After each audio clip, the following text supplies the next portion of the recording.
Gumastos ako ng 1,200 yuan para ilibre ka ng seafood. Pero ang kinakain mo lang ay itong mga libreng sausawan. Napakagastos mong bata ka. Ang peking bulaklak na binili ng ate mo sa halagang 10 yuan ay mas maalalahanin pa sa akin ng 10,000 beses kaysa sa iyo.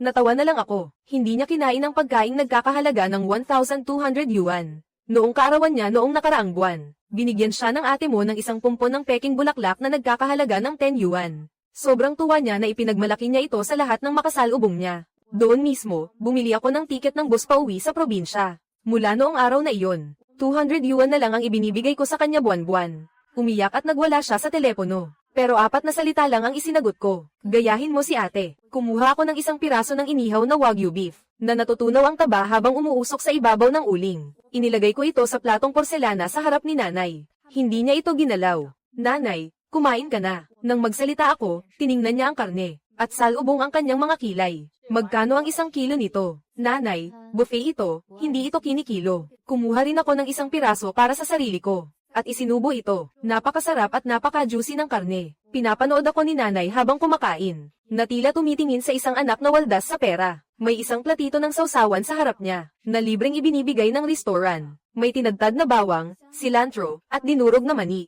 Isa-isa niyang pinupulot ang mga butil ng mani gamit ang chopsticks para kainin. Sa tabi niya ay may nakasalansan na parang bundok na Boston lobster. May umuusok pang mga paa ng snow crab, at makakapal na hiwa ng salmon sashimi. Pero hindi man lang niya sinulyapan ang mga ito. Ganito mo lang pala sinasayang ang pera mo. Napatingin sa amin ang mga tao sa kabilang lamesa. Uminit ang mukha ko sa hiya. Nanay, dinala kita rito. Para naman makatikim ka ng masasarap na pagkain. Anong masarap dito? Tanong niya pabalik. Sa bawat subo mo niyan.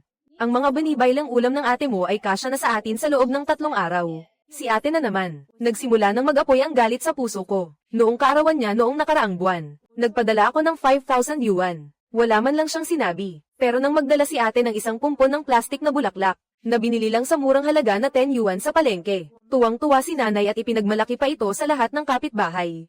Sabi niya, napakabait daw ng manugang niya. Ang peking bulaklak na iyon, hanggang ngayon ay nakalagay pa rin sa florera sa lumang bahay niya. Ang ate mo, hindi kailanman pumupunta sa mga ganitong lugar. Patuloy ni nanay, hindi rin niya gustong kumain ng mga ganito. Para siyang may tinatapos na misyon, na kailangan niyang sabihin ang lahat ng ito. Alam niya kung paano magtipid at gamitin ang pera sa tama, hindi tulad mo.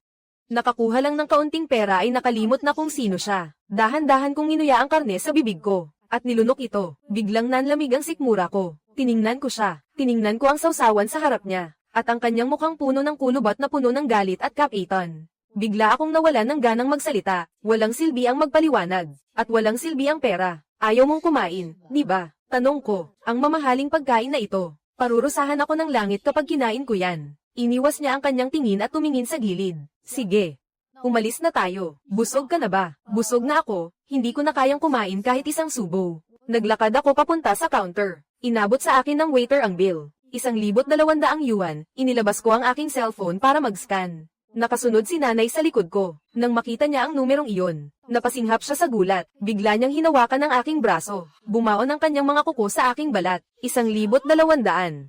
Para lang sa ilang subo ng pagkain. 1,200. Nang hold up ka ba? Ang huling bahagi ay isinigaw niya sa waiter. Ale, 579 na yuan po kada tao. Nagbayad ako. Hinaila ko ang kamay ni nanay palabas. Napakalakas ng kanyang puwersa. Mahigpit niya akong pinipigilan. Nababaliw ka na. Talagang nababaliw ka na. Napakalaking kasalanan. Ang pinaghirapang pera, itinapon lang sa tubig. Hindi ako lumingon at hindi rin ako nagsalita. Pagkalabas ng pinto ng mall, inilabas ko ang aking cellphone. At binuksan ang app para bumili ng tiket. Sinesermonan pa rin ako ni nanay sa tabi ko. Sinasabing nakapag-asawa ng mabuti si kuya. At siguradong walang magkakagusto sa akin sa hinaharap. Nahanap ko ang schedule ng tren. Pumili ng hard sleeper. At pinindot ang bayad para sa tiket na aalis pagkalipas ng 2 oras. Ito ay tiket ng tren pauwi sa probinsya namin. Itinabi ko ang aking cellphone. At pumara ng isang taxi. Saan po kayo? Pauwi. Pinasok ko siya sa loob ng kotse. Nakahinga siya ng maluwag. Nang yumandar ang sasakyan, nagsimula na naman siya. Sinasabi ko sa iyo, kailangan mong baguhin ang bisyo mong magwaldas ng pera. Paano ka na niyan sa hinaharap? Dapat kang matuto sa ate mo. Tumingin ako sa labas ng bintana, habang ang mga ilaw ng lungsod ay sunod-sunod na lumalayo sa likod. Napakaliwanag at napakalayo. Wala akong pinakinggan kahit isang salita. Huminto ang sasakyan sa South Plaza ng istasyon ng tren. Anong gagawin natin dito? Nanigas ang ekspresyon sa mukha ni nanay. Hindi ako sumagot. Nagbayad ako ng pamasahe. Hinayla ko siya pababa para kumuha ng tiket at pumasok sa istasyon. Para siyang manika, na kinakaladkad ko, hanggang sa makarating sa pasukan. Nang makita niya ang dambuhalang electronic screen, doon lang siya natauhan. Anong gagawin mo? Papaalisin mo ba ako? Inabot ko sa kanya ang tiket. Nanay, pinapauwi na kita. Tinitigan niya ang tiket na iyon, at biglang sumigaw. Hindi ako aalis, hindi ako babalik. Gusto niyang punitin ang tiket, pero hinawakan ko ang kanyang mga kamay. Kalmado ang aking boses. Bili na ang tiket. Aalis na ang tren mamaya-maya. Wala kang konsensya.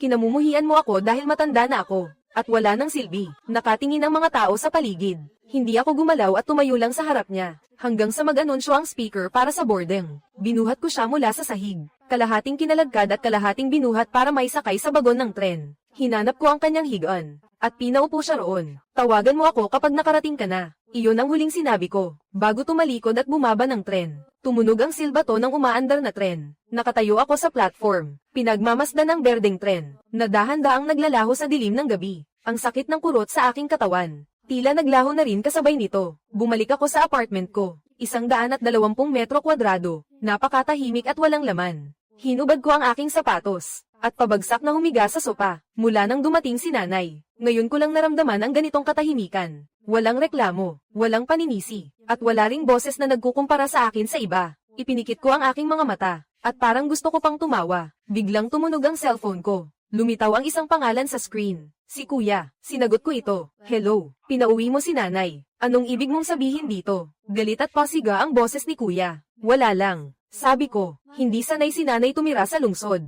Naninibago siya at gustong umuwi. Kalokohan. Direkta siyang nagmura. Kakatawag lang sa akin ni nanay. Umiiyak siya at hindi na halos makapagsalita ng maayos. Sabi niya, iniwan mo raw siyang mag-isa sa tren. Bumili ako ng tiket sa hard sleeper. Hindi ko siya iniwan. Binigyan ko pa nga siya ng 1,000 yuan. Natahimik ang kabilang linya ng ilang segundo. Rinig ko ang mabigat na paghinga ni Kuya. Sumigaw siya. Hindi ito tungkol sa pera. Bakit mo siya pinauwi rito? Hindi ba't nagkasundo tayo na dyan muna siya ng kalahating taon? Nagbago ang plano. Sabi ko. Sabi ni nanay, magastos daw ako. Hindi raw tulad ni ate na marunong magtipid.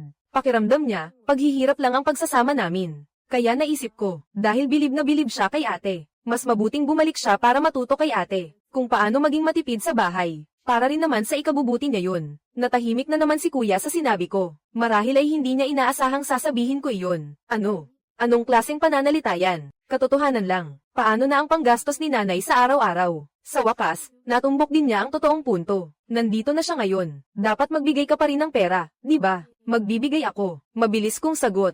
Tuwing unang araw ng buwan, magpapadala ako ng 200 yuan sa card niya. 200. Biglang tumaas ang boses ni Kuya, na parang pasang natapakan ng buntot. 200 yuan. Ginagawa mo ba siyang pulubi? Kuya, singit ko sa kanya. Sabi ni nanay, dapat matutong magtipid. Bumili lang si ate ng bulaklak na nagkakahalaga ng 10 yuan. Masayang-masaya na siya. Ibig sabihin, hindi siya mapaghanap sa material na bagay. Ang 200 yuan, doon sa probinsya, sapat na para sa pagkain niya mag-isa. Ikaw, tungkol naman sa ibang gastusin. Huminto ako sandali, at dahan-dahang sinabi, hindi ba't nandyan naman kayo ni ate? Napakagaling ninyong magtipid. Siguradong maalaga ninyo ng mabuti si nanay. Nagtitiwala ako sa inyo. Rinig ko ang mahinang pagmumura ni ate sa kabilang linya. Hindi na sumagot si Kuya, at biglang ibinaba ang telepono. Inihagis ko ang aking cellphone sa tabi, at tumitig sa kisame. 200 yuan. Oo, simula sa araw na ito, ang pagiging mabuting anak ko ay nagkakahalaga na lang ng 200 yuan. Walang labis. Walang kulang. Ito naman ang itinuro niya sa akin. Akala ko noong ibinaba ni Kuya ang tawag, magiging tahimik na ang gabi ko. Nagkamali ako. Hindi pa lumilipas ang 10 minuto. May tumawag na namang bago. Kumikislap sa screen ang 3 salita, mabute ang ate. Habang nakatitig ako sa 3 salitang iyon, pakiramdam ko ay napakalaking kabalintunaan. Ang babaeng iyon na ayon kay nanay, ay matipid, may unawa, malambing, at maasikaso. At sa lahat ng bagay ay mas higit sa akin. Inilagay ko sa silent mode ang cellphone ko, at inihagis sa kabilang dulo ng sofa. Pumasok ako sa banyo, bumuhos ang mainit na tubig mula sa shower, at hinugasan ang aking katawan. Ang mga pulang bakas sa braso ko na gawa ng kurot ni nanay, ay humapdi sa ilalim ng mainit na tubig. Ipinikit ko ang aking mga mata, at hinayaan ang tubig na umagos sa aking mukha. Ang mga eksena sa istasyon ng tren ay sariwa pa rin sa isip ko. Ang mga iyak at sigaw ni nanay, ang mga mura niya, at ang mga mapanghusgang tingin ng mga tao sa paligid. Kung noon siguro ito nangyari, malamang ay lamambat ang puso ko. Mahihiya ako, at bibigay ako. Pero ngayon, kalmado na ang puso ko. Masasabi ko pang ang isang mapanglo na katahimikan. Ang pusong dati ay tumitibok para sa pamilya ko. Doon sa buffet restaurant, noong paulit-ulit niya akong ikumpara kay ate, sa bawat pagkakataon. At noong magbayad ako ng 1,200 yuan, ay tuluyan nang namatay. Naging abo na ito, at nang hipan ng hangin sa gabi, ay tuluyan nang naglaho. Mabusisi akong naligo, na tila ba hinuhugasan ko ang 30 taon nang alikabok na tinatawag na pagmamahal sa pamilya. Nagsuot ako ng malinis na pantulog, pinatuyo ang aking buhok, at bumalik sa sala. Nagliliwanag pa rin ang screen ng cellphone ko. May mahigit 10 missed calls. Lahat ay galing kay ate. Ang pinakabagong mensahe ay sa WeChat, na galing din sa kanya. Lin Hui, sagutin mo naman ang tawag. Huwag mo namang takutin si ate. Mainitan lang talaga ang ulo ng kuya mo. Huwag mo na sanang dibdibin. Nag-aalala lang din siya kay nanay. Matanda na si nanay. At mag-isa lang siya sa tren. Paano naman kami hindi mag-aalala? Sabihin mo na kay ate. Saang tren ba talaga sumakay si nanay? Sasanduan namin siya. Lin Hui, galit ka ba kay ate?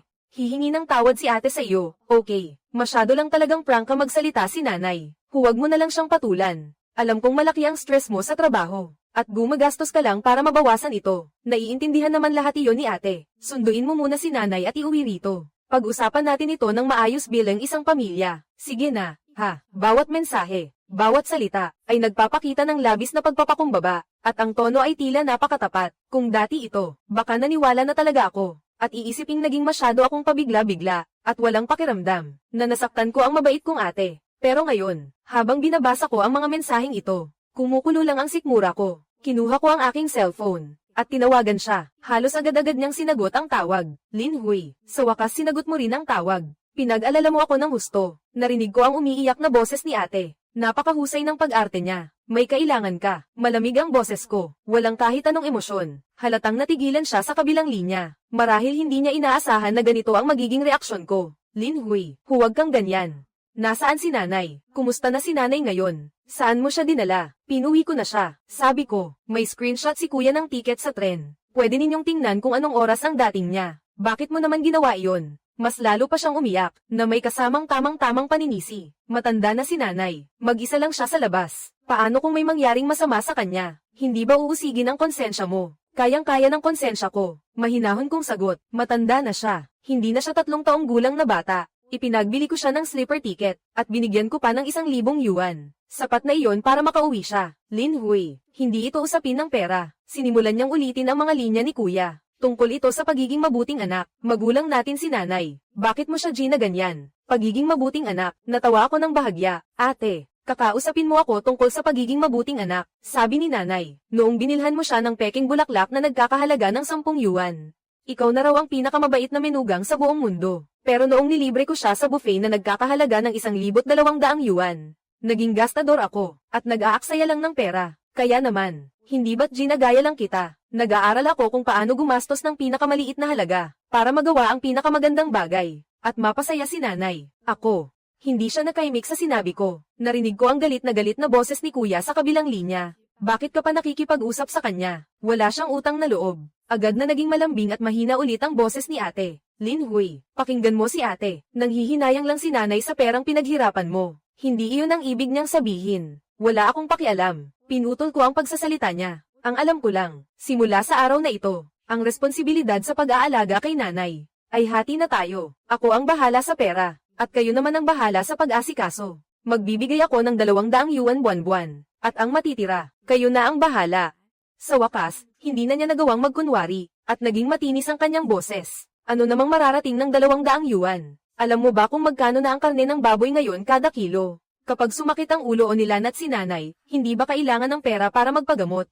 Kung ganoon, hindi ko na alam yan. Malumanay kong sinabi. Sa bagay, napakagaling ninyong dumiskarte sa buhay. Siguradong may paraan kayo. At saka, hindi ba't ikaw naman ang pinakapaborito ni nanay? Araw-araw kanyang pinupuri, at itinuturing ka na parang tunay na anak na babae. Ngayong nakauwi na siya, oras na para maranasan naman niya ang ginhawa mula sa iyo. Sunduin mo si nanay at iuwi mo riyan. Sinasabi ko sa iyo, Lin Hui, kailangan mong sunduin si nanay at ibalik dyan. Tuluyan na niyang tinanggal ang kanyang maskara, at hysterical na sumisigaw sa kabilang linya. Kung hindi, hindi ka namin tatantanan. Sige lang, samandal ako sa sopa, habang pinagmamasdan ang gabi sa lungsod sa labas ng bintana. Hihintayin ko yan. Pagkatapos kong sabihin iyon, hindi ko na hinintay na makapagmura pa siya, at agad kong ibinaba ang telepono. Pagkatapos ay ang numero ng telepono niya at ng kuya ko, pati ang WeChat, ay tuluyan ko nang ibinlock lahat. Ang mundo, sa wakas ay naging payapa na rin. Binuksan ko ang telebisyon, at naghanap ng kahit anong palabas na komedya. Tumatawa ang mga tao sa screen, at nakitawa na rin ako sa kanila. Habang tumatawa, bigla na lang pamatak ang aking mga luha. Hindi ito dahil sa lungkot, kundi dahil sa kalayaan. Para sa 30 taon ng aking katangahan, ito na ang huling patak ng aking luha. Simula bukas, ako na ang bagong Lin Hui. Damatin ang tren sa istasyon ng alas 7 ng umaga kinabukasan. Hindi tumawag sa akin si nanay. Alam kong hindi talaga siya tatawag. Naghihintay siya, na ako o ang kuya ko ang tatawag sa kanya, para magmakaawang bumalik siya. Sayang lang, dahil tiyak na mabibigo siya. Natulog ako ng mahimbing at nagising ng kusa, at naghanda pa nga ako ng masaganang almusal para sa aking sarili. Pritong itlog, bacon, at isang baso ng mainit na gatas. Pagkatapos kumain, nagsimula na akong maglinis ng bahay. Ang silid kung saan natulog si nanay, ay nilinis ko ng mabuti mula loob hanggang labas. Ang mga tsinelas niya, ang tuwalya niya, pati ang mga pagkaing probinsya na dinala niya, ay pinagsama-sama ko lahat sa plastik, at itinapon sa basurahan sa ibaba. Binuksan kong lahat ang mga bintana ng silid, para pumasok ang sikat ng araw at sariwang hangin sa umaga. Kailangan kong alisin ang lahat ng bakas niya, ang luma at nakakasakal na amoy, at tuluyang pawiin ito. Alas 10 ng umaga, tumunog ang aking telepono, isang hindi kilalang numero ng landline. Ang area code ay mula sa probinsya ko. Sinagot ko ito, Lin Hui. Napakawalang utang na loob mong anak, may gana ka pa palang sumagot ng tawag. Ang pamilyar na boses ni nanay, na puno ng galit at malakas na pagmumura, ay umalingaw-ngaw mula sa kabilang linya. Inilayo ko ng kaunti ang aking telepono, para hindi sumakit ang aking tainga. Nanay, magandang umaga. Bati ko sa magaan na tono. Mabuti ang mukha mo. Muntik na akong mamatay sa labas, alam mo ba? Sigaw niya sa kabilang linya. Tatanungin kita, bakit mo ako iniwang mag-isa rito? Anong masamang balak mo? Hindi ba't gusto nyo nang umuwi, nanay? Sabi ko, namimiss nyo na si ate. Namimiss nyo na ang magandang buhay ng pagiging matipid sa bahay. Tinutulungan ko lang kayong makuha ang gusto nyo. Kalokohan. Galit niyang sigaw. Iniisip mo lang na pabigat ako sa iyo. Iniisip mong matanda na ako. At wala nang silbi. Walang silbi ang pagpapalaki ko sa iyo. Nagsimula siyang umiyak. Yung iyak na walang luha. Inalagaan kita mula sa tae at ihi mo. Pinag-aral kita sa kolehiyo. Ngayong may maganda ka ng buhay sa lungsod. Hindi mo na ako kinikilalang ina. Bakit ba ako nagpalaki ng isang walang utang na loob na tulad mo? Bakit ba napakamalas ng buhay ko? Hindi ako nagsalita. Tahimik lang akong nakikinig. Ang mga salitang ito, bata pa lang ako ay naririnig ko na. Sawang-sawa na ang mga tainga ko. Dati, tuwing naririnig ko iyon, nakakaramdam ako ng konsensya. Sinisisi ko ang sarili ko. At pakiramdam ko ay may utang ako sa kanya. Pero ngayon, naiingayan na lang ako. Tapos ka na bang umiyak? Habang naghihintay sa paghinto ng kanyang pag-iyak, kalmado kong tinanong. Mukhang natigilan siya sa reaksyon ko. Huminto sandali ang kanyang pag-iyak. Ano? Anong klaseng ugali iyan? Wala lang. Sabi ko, nanay, kung tumawag kayo para lang pag-alitan ako, ibababa ko na ito. Marami pa akong kailangang gawin ngayon. Subukan mo lang. Tili niya. Lin Hui, sinasabi ko sa iyo, dapat mo akong bigyan ng paliwanag ngayon. Bilihan mo ako ng tiket ngayon din. Gusto kong bumalik dyan sa iyo. Ayokong tumira sa bulok na lugar na ito. Hindi na kayo makakabalik. Dahan-dahan at malinaw, na sinabi ko sa kanya. Ang bahay ko, ay hindi kayo welcome rito. Naging kasing tahimik ng kamatayan ang kabilang linya. Pagkalipas ng ilang segundo, saka lang siya nagsalita sa hindi makapaniwalang, at nanginginig na boses upang magtanong, ano? Anong sinabi mo? Sabi ko, ulit ko, mula ngayon, tumira na lang kayo kasama si kuya at ate. Sila naman ang pamilyang pinakagusto nyo. Hindi ako naniniwala. Anak kita, dapat mo akong suportahan. Nagsimula na siyang magpanik. Sinasabi ng batas, kung hindi mo ako susuportahan, ay demanda kita sa korte. Susuportahan ko naman kayo. Sabi ko, hindi ba't sinabi ko na kay kuya kahapon? Nang napakalinaw, mula sa buwang ito, tuwing unang araw ng buwan, ipapadala ko sa card ninyo sa tamang oras. Ang 200 yuan para sa gastusin ninyo. 200 yuan. Sana abot ang 200 yuan. Para mo akong binibigyan ng limos. Nagsimula na naman siyang sumigaw. Lin Hui, kumikita ka ng libo-libo buwan-buwan. Tapos 200 lang ang ibibigay mo sa akin. Kinain na ba ng aso ang konsensya mo? Nanay, nakalimutan ninyo na ba ang sarili ninyong sinabi? Ipinaalala ko sa kanya. Sinabi ninyo, dapat maging matipid sa pamamahay. At dapat gamitin ang pera sa pinakamahalagang bagay. Napakagaling mag-budget ni ate. Siguradong matutulungan kayo ni ate na mapagkasya ang 200 yuan na ito. Nang husto at may sobra pa. Tungkol naman sa ibang bagay. Tulad ng pagkakasakit, o mga handaan at pakikipagkapwa-tao. Hindi ba't nandyan naman si kuya? Anak ninyo siya, at anak ninyo akong babae. Pareho kaming may obligasyong suportahan kayo. Ako ang magbibigay ng pera. Siya naman ang mag-aasikaso sa inyo. Ang mag-alaga sa pagkain at araw-araw ninyong pamumuhay. Ay natural at tama lang. Ikaw. Sa sobrang galit niya, hindi na siya makapagsalita ng maayos. Sinasabi ko sa iyo, huwag mong isiping matatapos ito ng ganoon na lang. Humanda ka, patuturuan kita ng leksyon sa kuya mo. Sige, hihintayin ko. Sabi ko, nanay, kung wala nang iba, ibababa ko na ang tawag. Sana ay maging masaya ang buhay ninyo sa probinsya. Pagkatapos kong sabihin iyon, nang hindi na naghihintay ng anumang sagot mula sa kanya, binaba ko na agad ang tawag. At ang numerong ito ng landline, ay inilagay ko rin sa blacklist. Alam kong, simula pa lang ito, kasunod nito, ay isang mahabang labanan. Pero handa na ako, ang aking kabaitan at pagiging maawain, ay personal ko nang inilibing kahapon. Ang sarili ko ngayon, ay hindi na matatablan ng kahit ano. Hindi matawagan ng nanay ko ang numero ko, at hindi rin makapagpadala ng WeChat si kuya. Napagtanto rin nila sa wakas, na seryoso na ako sa pagkakataong ito. Ang group chat ng mga kamag-anak, matapos manahimik ng isang araw, ay biglang nabulabog at nagkagulo kagabi. Ang unang nag-message ay ang panganay kong tita. Xiaohui, umuwi na ang nanay mo. Anong nangyari? Sabi ng kuya mo, pinalayas mo raw ang nanay mo. Totoo ba ito? Sumunod naman ang pangalawa kong tito. Huy, bakit napaka-irresponsible mo namang bata ka? Hindi biro ang hirap ng nanay mo para palakihin ka. Paano mo nagawang tratuhin siya ng ganyan? Ang mga tita, tito, at iba pang kamag-anak, na madalas ay tahimik at hindi nagpaparamdam, ay biglang nagsisulputan ngayon, nagkukunwaring mga tagapagtanggol ng katarungan.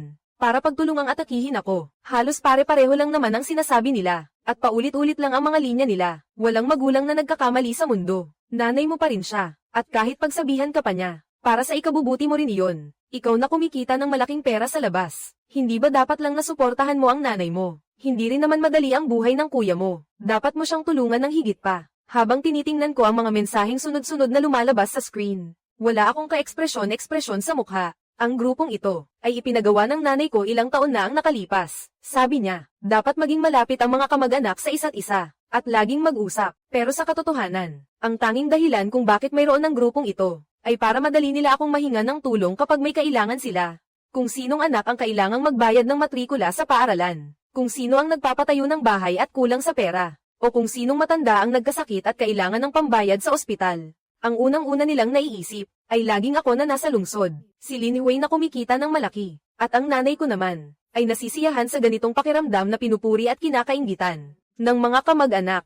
Sa tuwing nagpapadala ako ng pera, parang nagbibigay ito ng malaking karangalan sa kanya. Huminga ako ng malalim, at nagsimulang mag-type sa lahat ng mga nakatatanda rito, tungkol sa pag-uwi ng nanay ko sa probinsya. Nais ko lang pong linawin ang lahat. Una, hindi ko siya pinalayas, sadyang hindi lang siya sanay sa pamumuhay ko rito. Sabi niya ay magastos daw ako, at hindi marunong magtipid, hindi tulad ng ate ko na masipag at matipid sa bahay. Kaya naman nirespeto ko ang desisyon niya, at hinayaan siyang bumalik sa lugar kung saan mas komportable siya. Pangalawa, tungkol naman sa suporta sa kanya, napag-usapan na namin ito ng kuya ko. Magbibigay ako ng 200 yuan buwan-buwan para sa kanyang gastusin. At ang kuya ko naman at ang ate ko, ang baalang mag-alaga sa kanyang pang-araw-araw na pamumuhay. Ito ay usapang pampamilya naming magkapatid, kaya hindi na kailangang mag-alala pa ng mga nakatatanda. Pangatlo, napaka-busy ko sa trabaho nitong mga nakaraang araw, kaya wala akong oras para magtingin ng cellphone. Sa grupong ito, aalis na muna ako. Kung may kailangan kayo, maaari ninyong kontakin ng direkta ang kuya ko. Mas marami siyang libreng oras. Matapos kong ipadala ang 3 mensaheng ito, nang walang pag-aalinlangan, pinindot ko agad ang burahin at umalis sa grupo. Pagkatapos kong gawin ang lahat ng ito, naramdaman kong ang mabigat na pasanin sa aking dibdib ay gumaan ng kaunti. Agad namang tumawag ang kuya ko. Ginamit niya ang landline ng kanyang opisina. Mukhang nalaman na niyang na-block ko na siya. Lin Hui, nasisiraan ka na ba ng bait? Ano bang pinagsasabi mong kalokohan sa grupo? Pagsasalita pa lang niya ay puro panunumbat na agad. Alin ba sa mga sinabi ko ang kalokohan? Tanong ko sa kanya. Ang pagbibigay ko ng 200 yuan para sa gastusin ng nanay. Hindi ba totoo yun? Ang pag-aalaga ninyo ng ate ko sa kanya. Hindi ba totoo rin yun? 200 yuan. May kapal ka pa ng mukhang sabihin ang 200 yuan. Saan ko nalang ilalagay ang mukha ko? Pinagchichismisan na ako ng mga kamag-anak natin ngayon. Galit na galit niyang sigaw. Oh, pinagchichismisan ka nila. Ano namang sinasabi nila tungkol sa iyo? Tanong ko ng may interes. Sinasabi nilang wala akong kwentang anak, na ipinapasa ang nanay kay Lin Hui. At ngayon ay hindi na nagmamalasakit si Lin Hui. Hindi ko rin naman kayang buhayin si nanay. Hindi ba't yun naman ang totoo? Diretsahan ko siyang tinamaan. Kuya, alam mo naman kung magkano lang ang kinikita mo. buwan-buwan, pagkatapos mong bayaran ang hulog sa bahay at kotse. Magkano na lang ang natitira sa iyo? Dati, noong kasama ko si nanay, sa akin siya kumakain at nakatira. Ang luwag ng buhay mo. Ngayong bumalik na si nanay doon, pakiramdam mo pabigat na siya. Hindi ba? Sa kabilang linya, lalong bamigat ang paghinga ni kuya. Parang isang nakakulong na mabangis na hayop. Lin Hui, huwag mo akong sagarin. Nang gagalaiting lumabas ang boses niya sa pagitan ng kanyang mga ngipin. Kapag ipinagpatuloy mo pa ito, huwag mo akong sisihin kung kalimutan kong magkapatid tayo. Pagkakapatid. Natawa ako. Kuya, kailan mo ba ako tinuring na kapatid? Paborito ni nanay ang lalaki. Mula pagkabata, lahat ng magagandang bagay, sa iyo muna napupunta. Ang matrikula mo sa kolehiyo. Ako ang nagtrabaho at nag-ipon para doon. Ang down payment para sa bahay mo noong nagpakasal ka, ay ang lahat ng naipon ko sa mga unang taon ko sa pagtatrabaho.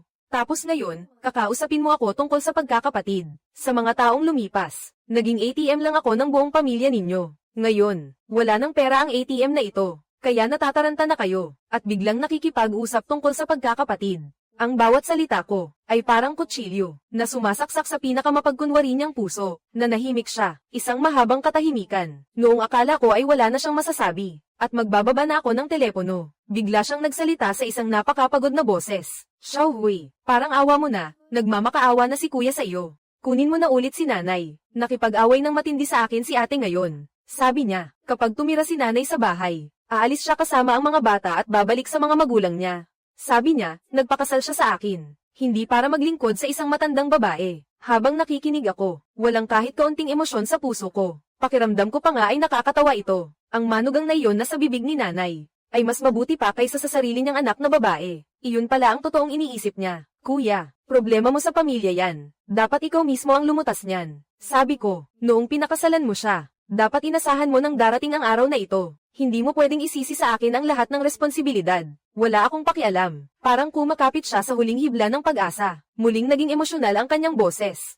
Ikaw ang nagbalik kay nanay doon. Kaya dapat panagutan mo ito hanggang sa huli. Kapag hindi mo siya kinuha ulit, masisira ang pamilyang ito. Kung masira, hayaan mong masira. Walang emosyon kung sinabi. Baka nga para sa iyo, ay mabuting bagay pa iyon. Pagkatapos kong sabihin iyon, ibinaba ko na ang telepono. Sa labas ng bintana, malalim na ang gabi. Alam ko, na ang gyera sa pagitan ni na kuya at ate, nagsisimula pa lang. At ako, ay isa lamang walang pakialam na tagamasid. Ang itinanim nilang binhi, sila mismo ang dapat umani ng mapait na bunga. Akala ko sinasabi lang yun ni kuya, dahil mula sa probinsya hanggang dito sa akin. Ang tiket sa tren ay nagkakahalaga ng daan-daang yuan. Sa kilala niyang pagiging kuripot, malamang ay manghihinayang siyang gastusin ang perang ito. Pero kinabukasan ng hapon, tumawag ang receptionist ng kumpanya ko. Sinabing narito si kuya para hanapin ako. Walang appointment, at nagwawala sa lobby sa ibaba para makita ako. Kumirat ang sentido ko sa inis. Dumating pa rin siya. Pag-antayin mo siya. Mahinahon kong sinabi sa receptionist, at pagkatapos ay ibinaba ang telepono. Ipinagpatuloy ko ang ginagawa kong trabaho. Hindi ako bumaba, at hindi ko rin siya tinawagan. Hinayaan ko lang siyang mag-antay doon. 2 oras. 5:30 ng hapon. Oras na para umuwi. Pinatay ko ang computer ko. Kinuha ang bag ko, at sumakay sa elevator tulad ng dati. Paglabas ko ng gusali ng kumpanya, nakita ko agad siya, si Lin Qiang. Ang sarili kong kuya, mukha siyang pagod na pagod.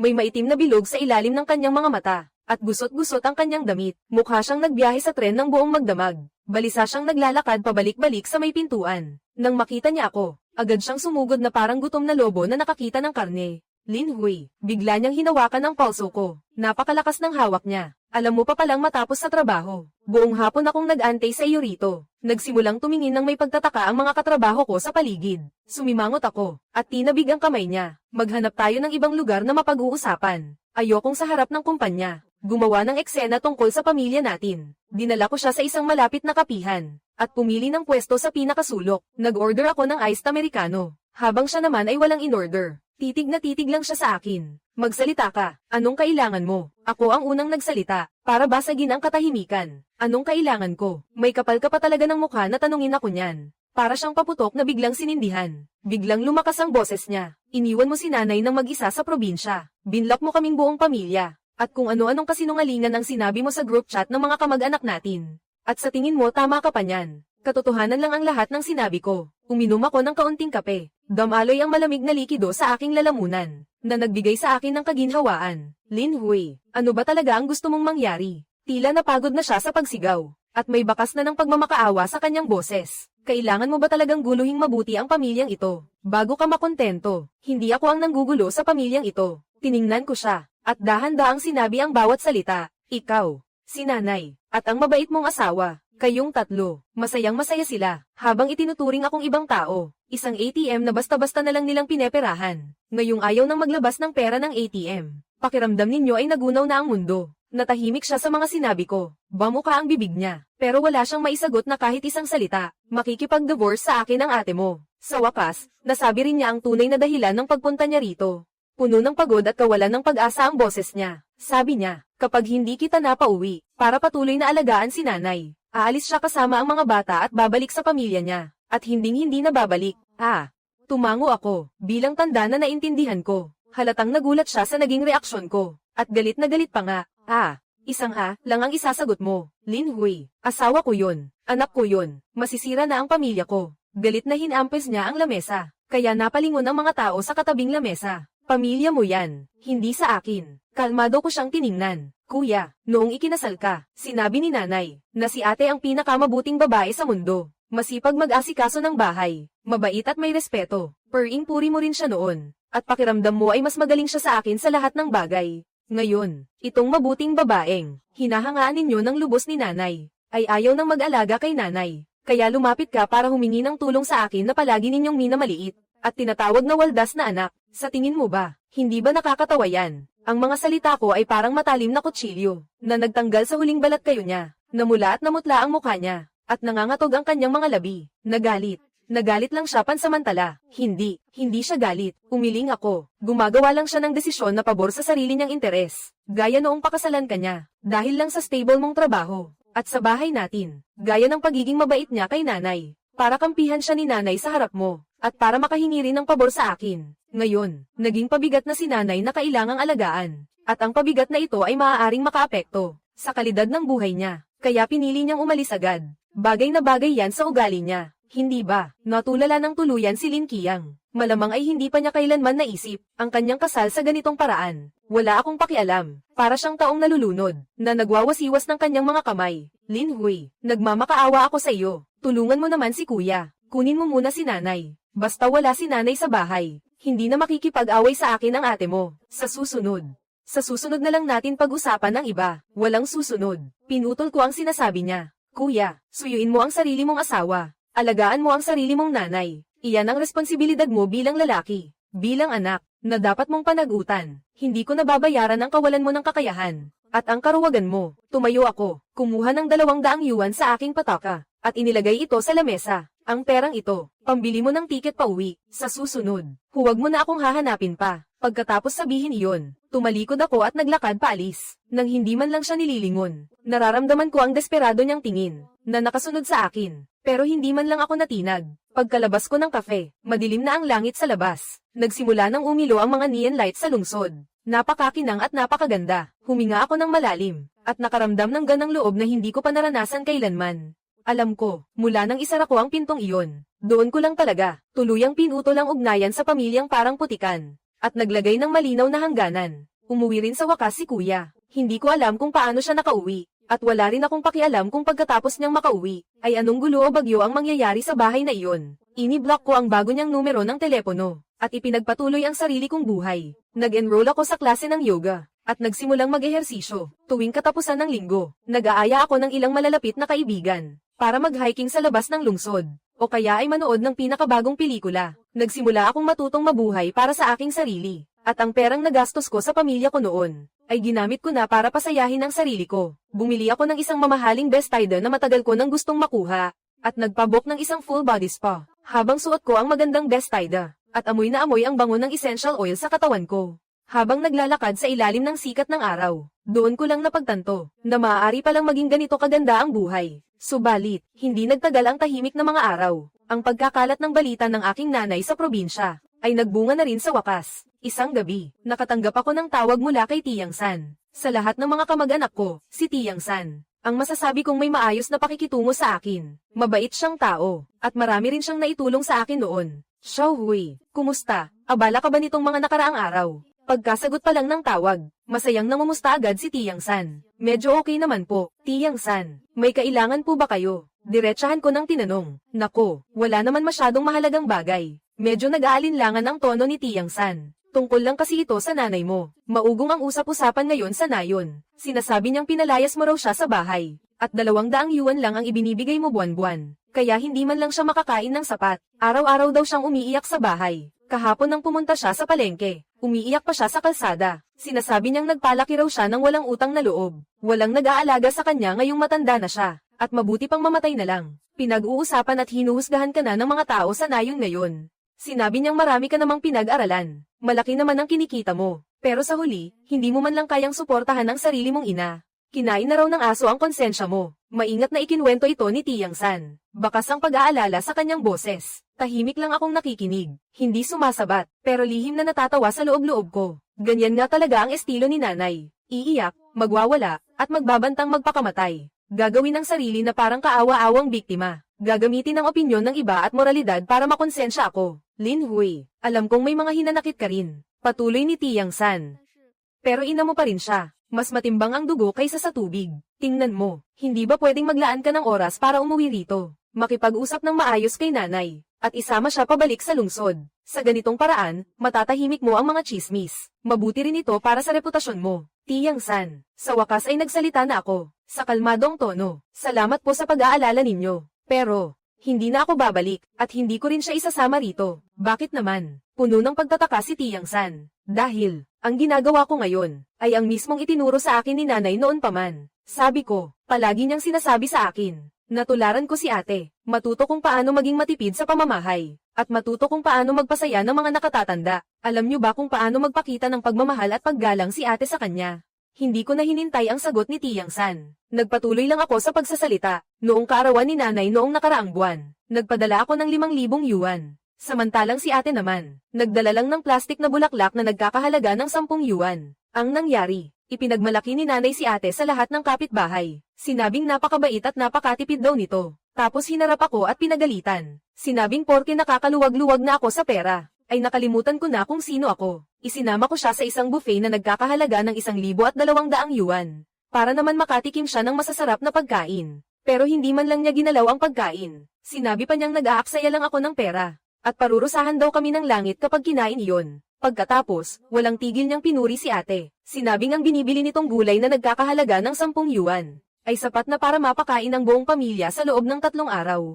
Tiyang San, sa tingin niyo po ba, gustong-gusto ni nanay ang paraan ng pag-aalaga ni ate? Ang ganoong klaseng pagpapakita ng pagmamahal. Sa kabilang linya, natahimik si Tiyang San. Ang mga bagay na ito, halatang ngayon lang niya nalaman. Kaya naman, ginagamit ko lang ngayon ang pamamaraan ni ate, para alagaan siya. Patuloy ko pang sinabi, binibigyan ko siya ng 200 yuan buwan-buwan, para siya na mismo ang bumili ng pagkain at magluto sa probinsya. Hindi ba ito ang pinakapinupuri niyang pagiging matipid sa pamamahay? Gustong-gusto niya si ate. Kaya ngayon, hinahayaan ko siyang makasama si kuya at si ate araw-araw, para magkasama silang mamuhay, at matikman ang luto mismo ni ate. Ang pagkaing nagkakahalaga ng 10 yuan para sa 3 araw. Hindi ba ito ang pinapangarap niyang kaligayahan kasama ang pamilya? Ibinibigay ko lang sa kanya ang mismong hiniling niya. Pinagbibigyan ko lang siya. Kung magtanong man ulit ang mga taga-nayon, sabihin niyo na lang po sa kanila ang ganito. Mabilis at malinaw ang pagsasalita ko, at napakalohikal ng bawat sinabi ko. Hindi nakapagsalita si Tiyang San sa kabilang linya ng matagal, at sa huli ay walang buhay na lang na nagsabi ng, ganoon. Ganoon pala iyon. Opo, ganoon nga po, sabi ko. Kaya naman, Tiyang San, huwag niyo na po akong tatawagan para sa mga ganitong bagay sa susunod. Desidido na po ako. Ang tingin ng ibang tao, wala akong pakialam. Pagkababa ko ng telepono, nakahinga ako ng maluwag. Alam ko na, ang paninira sa akin ng nanay, ay nabigo na, kapag ang katotohanan at logika ay nasa panig ko. Ang anumang chismis, ay nagiging katawa-tawa na lamang. Gusto niya akong gapyusin gamit ang lubid ng pagiging mabuting anak, pero hindi niya inasahan, na ako mismo ang maglalagay ng lubid na ito. Pabalik sa sarili niya at sa leeg ng pinakamamahal niyang anak. Lumipas ang mga araw, at mabilis na dumating ang simula ng buwan. Ang araw kung kailan dapat ko nang ipadala ang panggastos ni nanay. Binuksan ko ang aking mobile banking, nang walang pag-aalinlangan. Inilagay ko ang halagang 200 yuan, at pinindot ang transfer, habang nakatingin sa lumabas sa screen na mga salitang matagumpay ang transfer. Nakaramdam ako ng kapanatagan. Ang 200 yuan na ito, ang kalayaang binili ko para sa sarili ko. Ito ang huling pagputol ng ugnayan sa dati kong tandang sarili. Para sa aking tuluyang paglaya, kumuha pa nga ako ng screenshot. Hindi ko ito ipinadala kahit kanino. At itinabi lang sa gallery ng telepono ko. Para itong isang medalya, na palaging nagpapaalala sa akin, na huwag nang maging malambot ang puso, at huwag nang ulitin ang mga pagkakamali sa nakaraan. Wala pang kalahating oras pagkapasok ng pera. Tumunog na ang telepono ko. Isa na namang hindi kilalang numero mula sa probinsya. Sinagot ko ito, at bago pa man makapagsalita ang kabilang linya, ay nauna na akong nagsabi, natanggap niyo na ang pera, di ba? Natahimik sandali ang kabilang linya. Tila hindi inasahan na ganito ang sasabihin ko. Pagkatapos, narinig ko ang galit na boses ni Kuya Lin Qiang.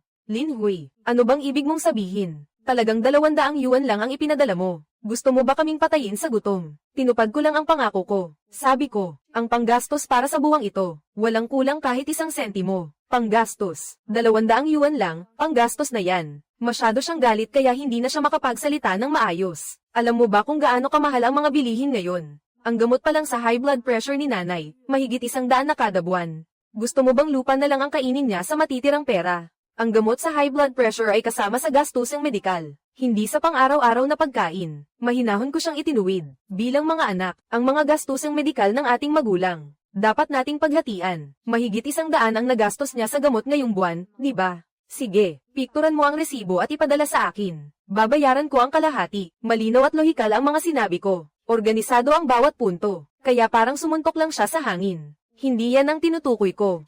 Sigaw niya, ang sinasabi ko, kulang ang pera natin. Araw-araw na lang may nag-aaway sa bahay. Reklamo ni nanay, walang lasa at walang mantika ang luto ng ate mo. Reklamo naman ng ate mo, wala nang ginagawa si nanay sa bahay. Kundi ang maghanap lang ng mali. Kahapon nga, dahil lang sa isang platong gulay. Kung lalagyan ba ng karne o hindi, muntik na nilang masunog ang kusina. Pinauwi mo ako rito, para lang balutasin ang problemang yan. Nang marinig ko ito, natawa na lang ako sa kababawan nila. Ang dati-rati ipinagmamalaki ni nanay na perpektong relasyon ng biyenan at manugang. Ganoon lang pala kadaling magkalamat. Kung ganyan, ano pa bang kaya mong lutasin? Aalis ka na lang basta-basta ngayon, at iiwan mo sa akin ang lahat ng problemang ito. Nanginginig na ang boses ni kuya na parang maiiyak. Lin Hui, mababaliw na talaga ako. Araw-araw akong kinukulit ng ate mo. Sinasabi niyang hindi na niya kayang mamuhay ng ganito. Si nanay naman, iyak ng iyak sa bahay araw-araw. Sinusumbatan kaming walang utang na loob. Sinasabihan akong walang kwenta, na hindi man lang mapasunod ang asawa at kapatid ko. Nagmamakaawa ako sa iyo. Dagdagan mo pa ang binibigay mong pera. Kahit 1,000 na lang kada buwan. Hindi, kahit 800 na lang. Basta sapat ang pera. Hindi na sila mag-aaway na dalawa. Habang pinakikinggan ko ang pagmamakaawa niya, wala akong naramdamang kahit anong awa. Kuya, hindi mo pa ba naiintindihan? Mahinahon kong sabi, hindi ito usapin ng pera. Kahit magbigay pa ako ng 8,000 buwan-buwan, o kahit 80,000 pa, mag-aaway pa rin sila. Dahil ang gusto talaga ni nanay, hindi naman pera. Ang gusto niya ay ang lubos na kapangyarihan at kontrol, na ang lahat ay umikot sa kanya, at sumunod sa bawat naisin niya. At ang gusto naman ng asawa mo, ay isang komportableng buhay, isang sariling pamilya na walang nangingialam. Ang mga gusto nilang dalawa, sa simula't sa pulpa lang ay magkasalungat na. At ikaw naman, naipit sa gitna, wala kang kakayahang ayusin ang gulo nila, at wala ka ring lakas ng loob na pumili sa kanila. Kaya paulit-ulit ka na lang lumalapit sa akin. Umaasang ako ang lulutes ng mga problema mo. Pero kuya, hindi ako ang tagapagligtas mo. Ang sarili kong buhay, nagsisimula pa lang. Sa kabilang linya, namayani ang mahabang katahimikan. Hindi ko alam kung naintindihan ba ni kuya ang sinabi ko. At wala na rin akong pakialam kung naintindihan niya. Ang resibo ng mga gamot para sa buwang ito, huwag mong kalimutang ipadala sa akin. Kung hindi, hindi ko na yan babayaran kapag lumagpas sa takdang oras. Pagkasabi ko ng huling pangungusap na iyon, ibinaba ko na agad ang telepono. Pagkatapos ay mabilis kong inilagay ang bagong numero niya sa aking blacklist. Sa labas ng bintana, napakaliwanag ng sikat ng araw. Kinuha ko ang aking bag. Handa nang pumunta sa gym na malapit sa opisina para sa bago kong sinalihang boxing class. Iisipin ko na lang na ang punching bag ay ang lahat ng mga nakaraang problema ko. Ang bawat suntok na pinakawalan ko, siguradong napakaginhawa sa pakiramdam. Tungkol naman sa magulong sitwasyon sa lumang bahay, hayaan silang unti-unting mag-ayos niyan. Ang bawat tao ay dapat managot sa sarili nilang desisyon at magbayad ng presyo. Sa loob ng boxing gym, umaagos ang pawis mula sa aking noo at pumapatak sa sahig. Bumabahagi sa aking tainga ang sigaw ng coach. Suntok, gamitin ang lakas ng baywang at tiyan. Huwag gumamit ng puwersa lang. Nakatitig ako sa punching bag sa aking harapan, at inilalarawan ito bilang mga mukha na mapagkunwari at mapangapi. Ang dismayadong mukha ni nanay, ang mukha ni kuya na puno ng walang kwentang galit, ang mapagkunwaring mukha ni ate, isang suntok, at isa pa, Bob. Ang malakas na tunog ng pagtama ay ang alingaw ng 30 taon kong pagtitimpi. Hindi ko kailanman naisip na ang pagbuhos ng buong lakas para patamaan ang isang target ay magiging ganito kagaan at kasaya sa pakiramdam. Sa nakalipas na 3 dekada, ang prinsipyo ko sa buhay ay ang magbigay at magtiis. Akala ko kung gagawin ko lang ng sapat ang lahat, at magbibigay ng higit pa sa sapat, makukuha ko rin ang pagkilala at pagmamahal ng aking pamilya. Para akong isang makina na hindi napapagod, na sinusunog ang sarili, para lang bigyang init ang malamig na pamilyang iyon. Pero sa huli, ang nakuha ko lang ay ang walang katapusang pagsasamantala, at lalo pang lumalalang mga paninisi. Hanggang sa ako mismo ang nagsara ng pintong iyon, doon ko lang napagtanto, na napakalawak pala ng mundo. Pagkatapos ng klase, naligo ako ng mainit na tubig, at nagbihis ng malinis na damit. Pakiramdam ko ay ganap akong nagbago at isinilang muli. Masakit man ang aking mga kalamnan, ngunit napakasigla naman ng aking isip. Pumasok ako sa isang Japanese restaurant na matagal ko nang gustong subukan, at nag-order para sa aking sarili ng pinakamahal na omakase set menu. Isa-isang inihain ang mga katanji tanging sushi. Ang bawat kagat ay kombinasyon ng pagiging sariwa at sining. Dahan-dahan ko itong ninanamnam, habang ninanamnam ang katahimikan at sarap, na para sa akin lang talaga. Biglang nang inag ang cellphone ko. May nag-vibrate na mensahe. Isang WeChat message mula sa kaklase ko noong kolehiyo. Matagal na kaming hindi nagkakausap. Lin Hui, kamusta ka na? Nakita ko ang post ng ate mo sa WeChat. Medyo nag-aalala ako sa iyo. May kalakip na screenshot sa dulo. Binuksan ko ito, at iyon ay isang maikling video na maingat na kinunan, at na-edit ng maayos. Ang background ng video ay ang sala sa aming lumang bahay na inayos nang napakalinis, ngunit ang ilaw ay ginawang napakadilim upang lumikha ng isang malungkot na kapaligiran. Nakasuot si nanay ng lumang damit, nakaupo sa isang maliit na bangkito, at kumakain ng kanin kasabay ng isang plato ng gulay, na mukhang walang kaunting mantika man lang. Ang kanyang mukha mula sa gilid ay mukhang matandang-matanda at pagod na pagod. Sinadya pang ang eye close-up ng camera ang kanyang mga kamay, na puno ng mga kulubot. Ang voice-over sa video ay ang mahinang boses ni Ate Zhangli, na may kasamang kaunting hikbi. Hindi na naman maganda ang gana ni nanay kumain ngayon. Kaunti lang ang nakain niya. Matanda na talaga siya. Para siyang bata. May lungkot sa puso niya. Pero hindi niya sinasabi. Bilang mga anak, nakikita namin ito. At nasasaktan din ang puso namin. Ang tanging magagawa ko lang ay mag-isip ng iba't ibang putahe araw-araw para ipagluto si nanay ng mga paborito niyang lutong bahay. Kahit medyo gipit kami sa pera, basta't magkakasama ang pamilya, iyon ang pinakamalaking biyaya. Sana lang. Huwag na nga lang nating pag-usapan. Ang mahalaga, payapa ang pamilya. Sa dulo ng video, dahan-daang lumingon ang camera sa labas ng bintana, sinabayan ng isang malungkot na background music, at ang caption sa ilalim ng video na ito ay mas matindi pa.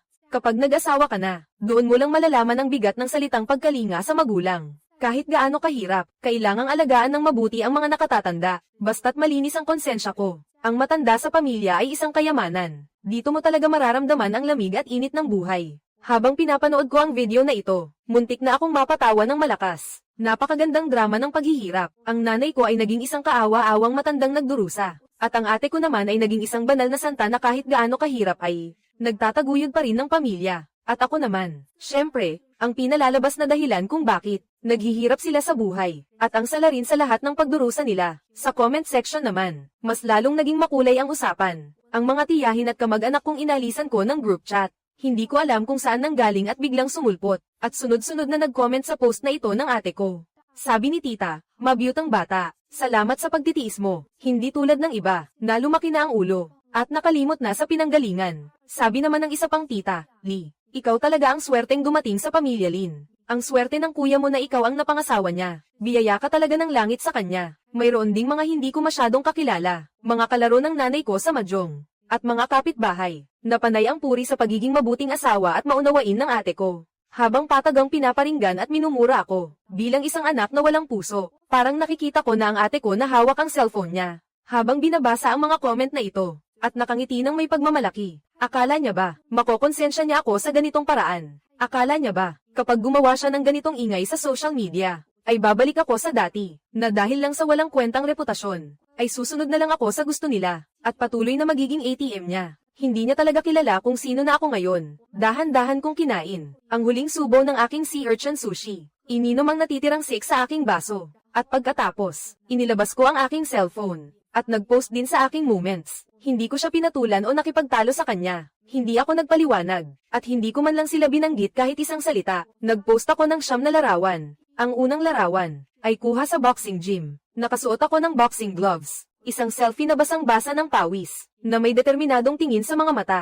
Ang pangalawang larawan, ay ang mamahaling pagkain sa harap ko. Isang marangyang omakase, ang buong kuha ng set meal. Ang pangatlong larawan, ay ang bagong bili kong damit sa aking aparador, na nagkakahalaga ng 5 digit. Ang pang-apat na larawan, ay noong nasa isang marangyang spa club ako, habang nag-e-enjoy sa masahe. Mula pang 5 hanggang pang 9 na larawan, ay ang bakasyon ko sa tabing dagat noong nakaraang linggo, na mga larawan ng tanawin, asul na dagat at langit, payapa ang buhay. Ang caption ko, ay isang maikling pangungusap lamang, magtrabaho ng mabuti, para lang pasayahin ang sarili. Nabuhay ako para sa iba sa unang kalahati ng aking buhay, sa natitirang kalahati, para na lang sa sarili ko. Ang aking WeChat moments at ang sa kanya, ay dalawang magkaibang mundo. Ang sa kanya ay madilim, mapang-api, at puno ng kalkuladong pagdurusa. Ang sa akin naman ay maliwanag, malaya, at may tiwala sa sariling kaginhawahan. Hindi ko binlock ang sino man sa mga kamag-anak ko. Alam ko, na kung nakikita nila ang mga post ni ate, siguradong makikita rin nila ang sa akin. Gusto ko talagang makita nila ng malinaw,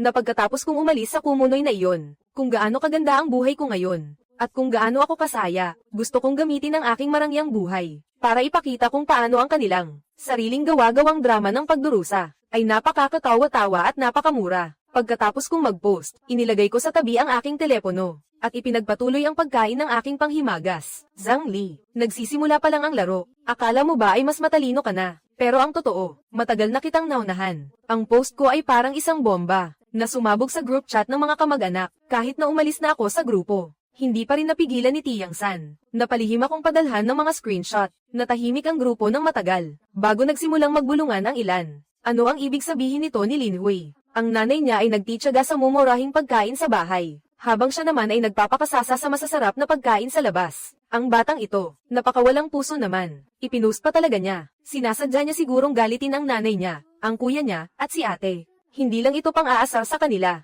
Sinasampal niya ang mukha nating lahat. Hindi na nagsalita pa ang aking hipag na si Zhangli. Ang maingat niyang binuong drama tungkol sa pagdurusa ng isang mabuting manugang, ay direktang winasak ko sa pinakasimple at marahas na paraan.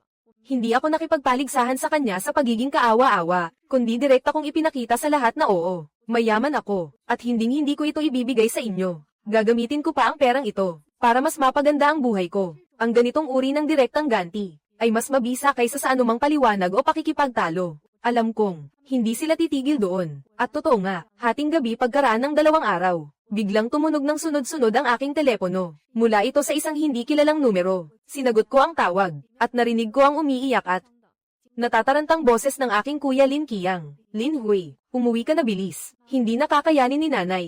Biglang sumikip ang dibdib ko, kahit na nakapagdesisyon na ako. Putulin ang ugnayan sa kanila, pero nang marinig ko ang mga salitang hindi nakakayanin, ang likas na reaksyon ng katawan ko ay nagpalamig agad sa dugo ko. Anong nangyari? Sabihin mo ng malinaw. Pinilit kong pakalmayan ang sarili ko. Nahimatay si nanay. Nahimatay siya sa bahay kanina lang. Papunta na kami ngayon sa ospital sa bayan. Sabi ng doktor.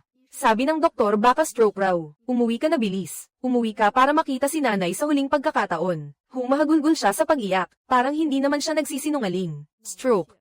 Ang salitang iyon ay parang isang mabigat na martilyo na pumukpok sa puso ko. May alta presyon si nanay sa loob ng maraming taon. At mainitin pa ang ulo niya. Talagang kabilang siya sa high-risk group. Totoo kaya talaga. Ibinaba ko ang telepono. Nagkagulo ang isip ko. Agad kong binuksan ang app para bumili ng tiket. Matagal na nakatapat ang daliri ko sa button ng pagbili. Pero hindi ko ito maidiin. May isang boses na sumisigaw sa utak ko. Nanay mo yan. Mamatay na siya. Kailangan mong bumalik. Pero may isa pang boses na mahinahong nagsabi. Huwag kang padalos-dalos. Ilang beses ka na ba nilang niloko? Baka naman dahil wala na silang mapuntahan. Kaya umaarte sila sa huling pagkakataon. Ang layunin lang nila ay linlangin ka para bumalik. Nanginginig ang daliri ko sa screen. Babalik ba ako? O hindi? Kung babalik ako, at kung isa itong panloloko, masasayang lang ang lahat ng pinaghirapan ko. Muli akong lulubog sa walang katapusang putikan na iyon. Kung hindi ako babalik, at kung totoo nga ito, dadalhin ko ang kasalanan nang hindi pagpunta sa huling sandali ni nanay. Baka habang buhay akong mabuhay sa pagsisisi. Isa itong malupit na sugal. Sinusugal ko ang pagkatao. Sinusugal ko ang buhay ni nanay. Huminga ako ng malalim. Pinilit kong pakalmayan ang sarili ko. Hindi ko dapat hayaang kontrolin ako ng emosyon ko. Kailangan ko ng katotohanan. Kailangan ko ng ebidensya. Hindi ako bumili ng tiket. Sa halip, tinawagan ko ulit si kuya. Saang ospital na kayo ngayon? Ang lamig ng boses ko, parang yelo. Sa ospital sa bayan. Kara-rating lang namin sa Umiiyak pa rin siya. Sinong doktor ang tumingin sa kanya? Anong pangalan? Ikausap mo sa akin ang doktor. Pag-usisa ko. Anong ibig mong sabihin, Lin Hui? Sa ganitong sitwasyon, nagdududa ka pa rin sa amin. May konsensya ka pa ba? Bigla siyang nagalit ng husto. Sa doktor lang ako naniniwala. Malamig kong sinabi. Ibigay mo ang telepono sa doktor. Kung hindi, hindi ako babalik. At lalong hindi ako magpapadala kahit isang sentimo. Pera, pera, pera. Pera lang ang alam mo. Galit niyang sigaw. Mamatay na si nanay, pera pa rin ang iniisip mo. Oo, hindi ako nagpatinag. Pera at katotohanan lang ang pinaniniwalaan ko. Ibigay mo na ang telepono sa doktor. Mahalaga ang bawat segundo sa Natahimik ang kabilang linya. Naririnig ko ang maingay na background. At may nurse na sumisigaw sa mga kapamilya na tumahimik ng kaunti. Emergency room ito. Pagkalipas ng mga kalahating minuto, saka lang siya nagsalita gamit ang boses na sumusuko pero puno ng galit. Sinasagip pa ng doktor. Walang oras para sagutin ang tawag mo. Sige, sabi ko, maghihintay ako. Ibigay mo sa akin ang numero ng emergency room. Tatawag ako mismo roon pagkalipas ng 10 minuto para i-verify. O kaya, kunan mo ng larawan ang critical condition notice na isinulat ng doktor at ipadala sa akin. Basta makita ko ang opisyal na selyo ng ospital, bibili agad ako ng tiket. Sa sobrang galit, hindi siya nakapagsalita, at biglang ibinaba ang telepono. Hawak ko ang aking cellphone. Basang-basa ng malamig na pawis ang aking mga palad.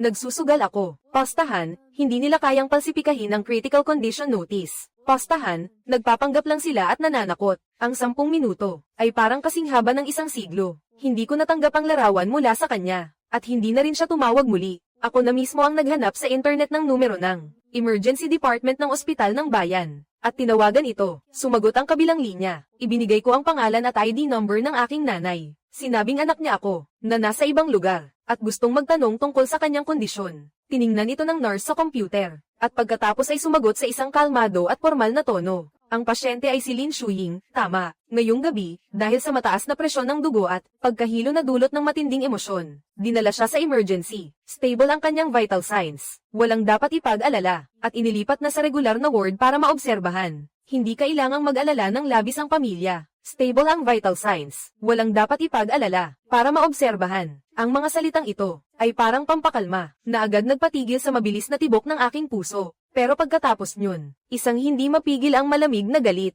Ang umapaw mula sa kaibuturan ng aking puso. Nagawa talaga nila, talaga, na gamitin ang ganitong bagay para linlangin ako. Gamitin ang huling pagkakataon na makita siya, na pinakamasamang sumpa sa mundo, bilang pusta sa kanilang laro. Ang mabuti kong nanay, ang mabuti kong kuya. Ipinikit ko ang aking mga mata, at nang idilat ko itong muli, wala na itong kahit anong init. Hinanap ko ang numero ng aking kuya, at nagpadala ng mensahe sa kanya. Na-verify ko na sa ospital. Walang nangyaring masama kay nanay. Mabuti naman. Nagbayad na ako kanina sa pamamagitan ng opisyal na platform ng pagbabayad ng ospital, ng 5,000 yuan para sa deposito sa ospital, na nakalaan para sa pagpapagamot kay Lin Shuying. Ito ang kalahati ng aking tungkulin bilang anak. Itinabi ko na ang resibo at record ng pagbabayad. Sa susunod, huwag mo na akong kokontaken sa ganitong paraan. Sa susunod na pagkakataon, kahit totoo pa ito, hindi na ako maniniwala. Pagkatapos ipadala ang mensahe, muli kong ibinlock ang bago niyang numero. At pagkatapos, pumasok ako sa kwarto, pinatay ang ilaw, humiga sa kama. Sa labas ng bintana, ay ang mga ilaw ng lungsod.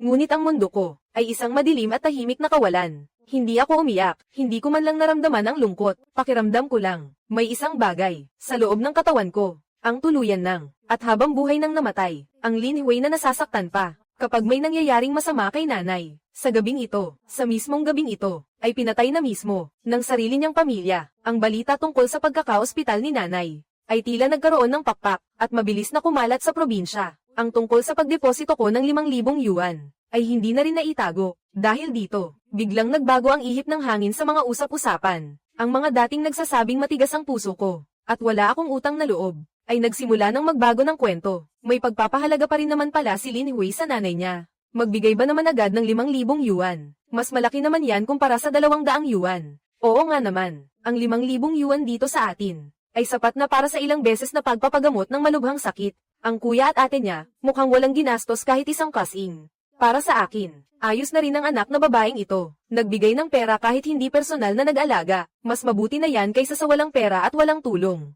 Ang mga post sa social media ng ate ko na si Zhang Li, ay huminto na rin sa pag-update. Ang drama niya bilang isang mabuting menugang, sa harap ng malinaw na 5,000 yuan, ay biglang naging walang saysay. Dahil, alam naman ng lahat, na ang daldal lang at ang totoong paglalabas ng pera, ay magkaibang-magkaiba. Akala ko, tatahimik muna sila ng ilang sandali, ngunit ang buhay ay mas mapagbiro pa kaysa sa dula. Pagkaraan ng isang linggo, nakatanggap ako ng isang hindi inaasahang tawag, mula sa kapitbahay ng lumang bahay namin, na si Aling Wang. Si Aling Wang ay isang matulunging matanda, na nakasaksi sa paglaki ko. Hindi sila masyadong bati ni nanay, ngunit maayos naman ang pakikitungo niya sa akin. Lin Hui, may sasabihin si Aling sa iyo. Huwag ka sanang magagalit, at huwag mong sasabihin sa nanay mo na galing sa akin ito. Mahiwaga at tila nagmamadali ang tono ni Aling Wang. Sige po, Aling Wang, sabihin niyo po. Alam ko po ang gagawin ko. Pumunta ako sa ospital kahapon para bisitahin ng isang kamag-anak. Nagkataong dumaan ako sa kwarto ng nanay mo. Kaya naisipan kong pumasok para kumustahin siya. At hulaan mo kung ano ang nakita ko. Hinaan ni Aling Wang ang kanyang boses. Pagkalapit ko pa lang sa pinto, narinig ko nang nagkakagulo sa loob. Ang kuya mo at ang ate mo ay nakikipag-away sa nanay mo. Kumaba ang dibdib ko. Hindi ako kumibo. At tahimik na nakinig. Ang lakas ng boses ng ate mo. Rinig na rinig sa buong pasilyo. Dinuduro niya ang nanay mo habang sumisigaw. Sinasabi niyang, "Huy, matanda ka. Huwag ka nang magkunwaring mamamatay na rito." Ang 5,000 yuan na ipinadala ni Lin Hui ay walang napunta sa amin kahit isang dulang. Lahat ay napunta lang sa pambayad sa ospital. Bakit naman ako magtitiyagang manatili rito araw-araw? Para maglinis ng dumi at mag-alaga sa iyo. Nagpakasal ako kay Lin Qiang. Hindi para maging libreng katulong mo. Eksaktong-eksakto ang panggagaya ni Aling Wang. Ang talas at pait sa tono ng boses. Ramdam na ramdam ko kahit sa telepono lang. Hindi rin naman padadaig ang nanay mo. Umiiyak siya habang hinahampas ang kama. Sinasabihan ng ate mo na isang mapanlinlang at masamang babae. Napakabait noong hindi pa kasal. Ngayon ay lumabas din ang tunay na kulay. Sinabihan pa ang kuya mo na walang silbi. Na nakalimot na sa ina ng magkaasawa. Hinahayaan lang na apihin ng asawa ang sariling ina. Nang walang kaimik-imik. Pero ang pinakamatindi ay ang kuya mo. Naipit siya sa pagitan ng nanay mo at ng ate mo. Pawis na pawis sa taranta. Alam mo ba kung ano ang sinabi niya? Huminto sandali si Aling Wang.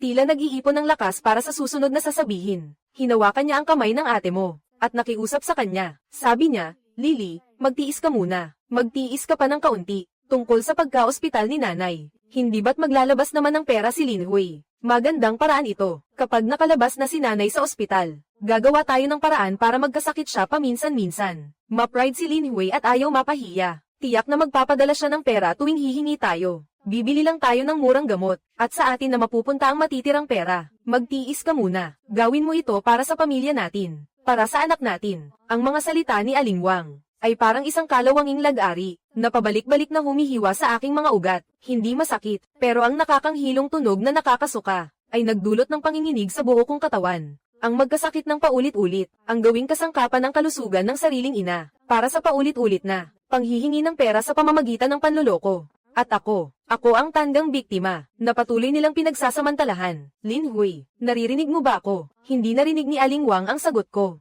kaya nag-aalala siyang nagtanong. Narinig ko po, Aling Wang. Masyadong kalmado ang boses ko na nakakakilabot. Nakita kong hinailan ng kuya mo ang ate mo palabas, at nag-aaway pa rin silang dalawa sa koridor. Sabi ng ate mo, wala akong pakialam. Alin sa dalawa, pilitin mo si Lin Hui na ipadala ang pera nang direkta sa card ko. O ikaw mismo ang mag-alaga sa kanya. Basta ako, ayoko na. Pagkatapos ay galit na galit siyang umalis. At naiwang mag-isa ang kuya mo, na sumasuntok sa pader. Kaya naman, Lin Hui, mahabang sinabi ni Aling Wang sa akin. Nakita kitang lumaki, at alam kong mabuti kang bata. Pero ang pamilyang ito, ang kuya mo, ang ate mo, at maging ang nanay mo, baka hindi ka talaga itinuturing na kapamilya. Ang habol lang nila ay ang pera mo. Kaya mag-ingat ka.